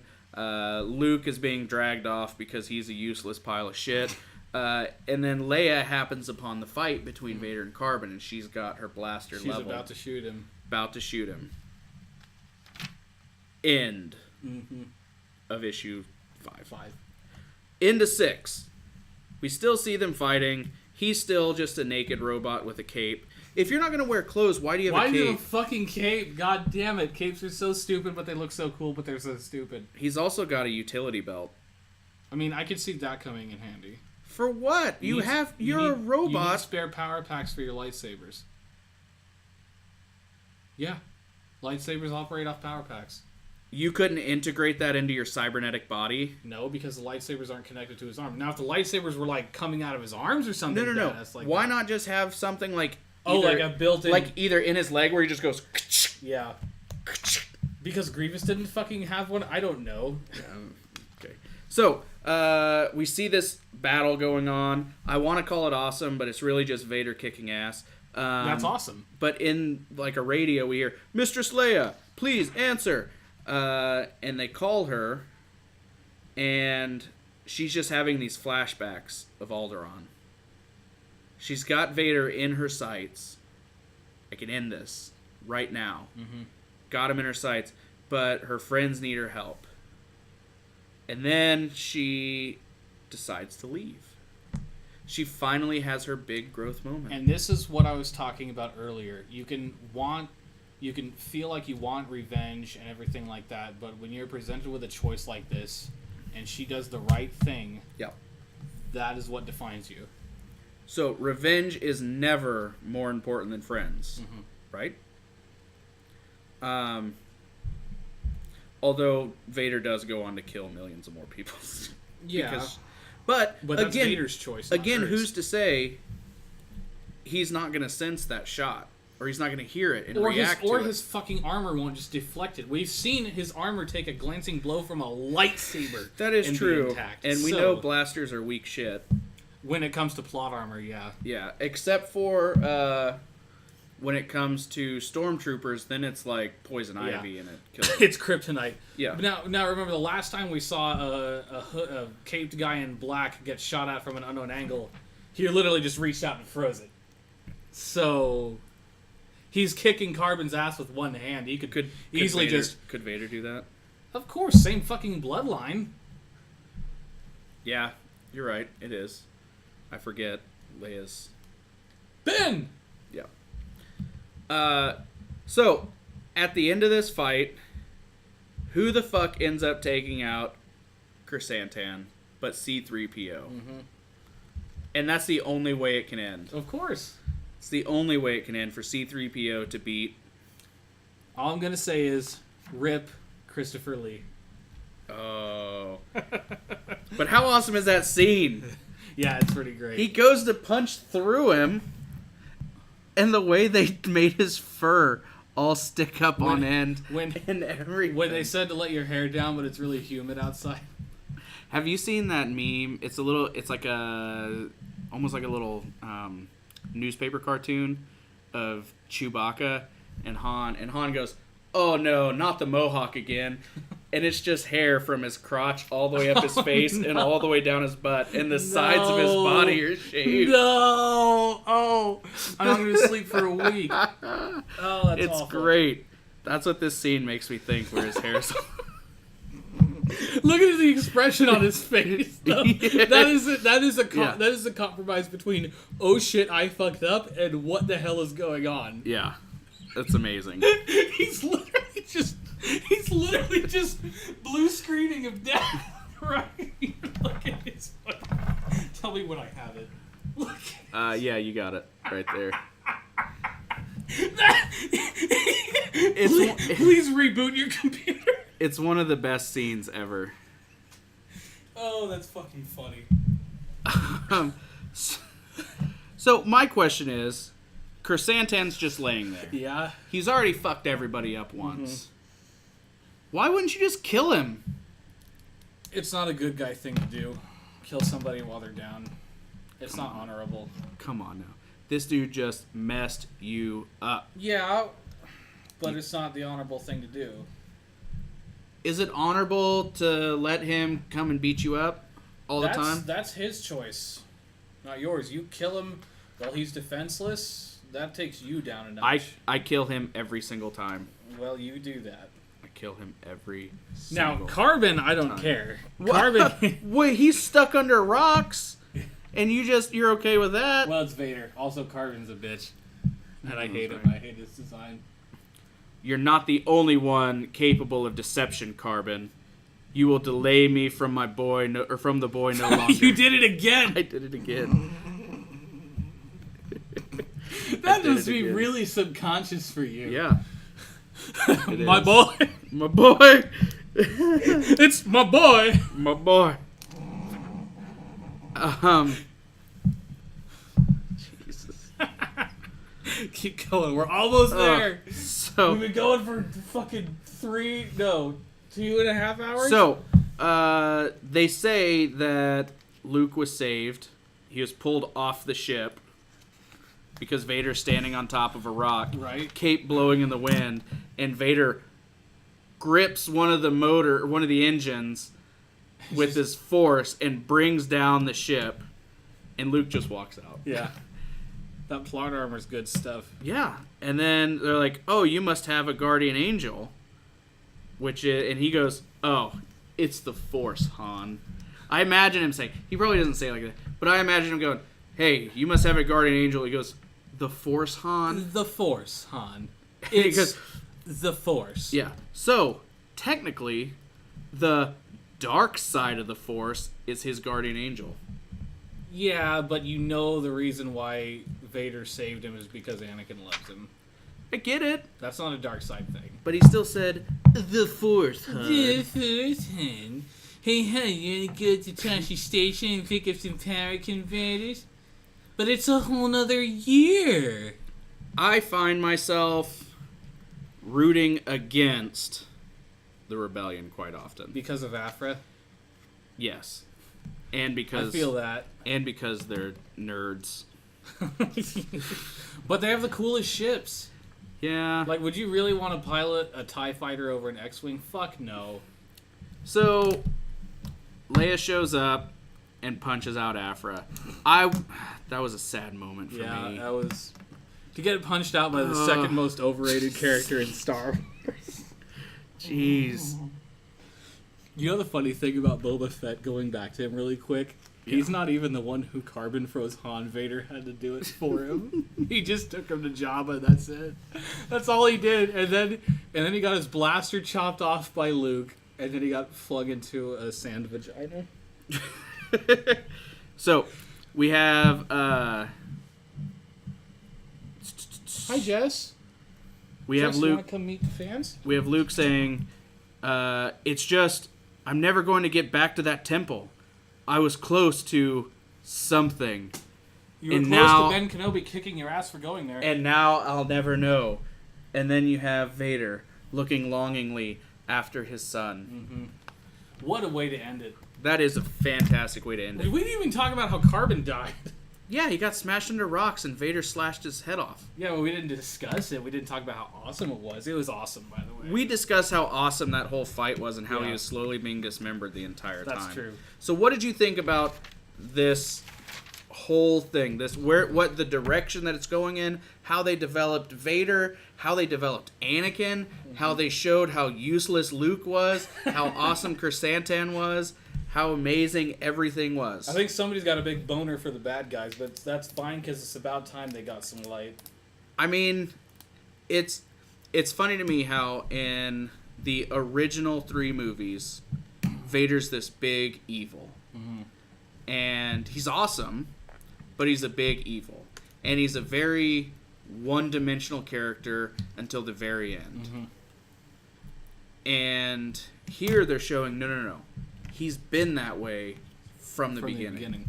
It makes you understand the movies in a different light. Again, I think any fan of Star Wars needs to go through and read these. Well, and you will appreciate The them cool so much part more. is, since 1977, this is the first piece of Star Wars fiction to actually make you go back and look at the old movies differently. I can't believe it took this long. And a comic book. And a comic book. Not a book. Right. I think the fact that it is a comic book lends itself because you get to see it happening. Exactly. It's not just me reading, and it's all I'm reading is dialogue. There's no narration. It's just you seeing what's going on and reading it. And that's good. Like I get wanting to be able to like make up the scene in your head and everything, but Right. with characters like these, let's just see some more of them. Yeah, could you imagine reading the part in the book where they're trying to describe what carbon looks like? Or could you imagine the part in the book where they're trying to describe the dick measuring contest between the astromech droid? Or anything involving 000. It just wouldn't have landed. It really wouldn't. I think it's amazing. So, you down for another volume? Of course. All right. More. I'll have to get it ordered and I'll get it to you. And you hurry up and finish Rebel Season 2. Yeah, I watch them on my plan period when I don't have any actual work to do. There you go. I'm a terrible teacher. Okay. Well, that'll do it for this episode of the Comic Rundown. Thanks to Jacob for sitting with me.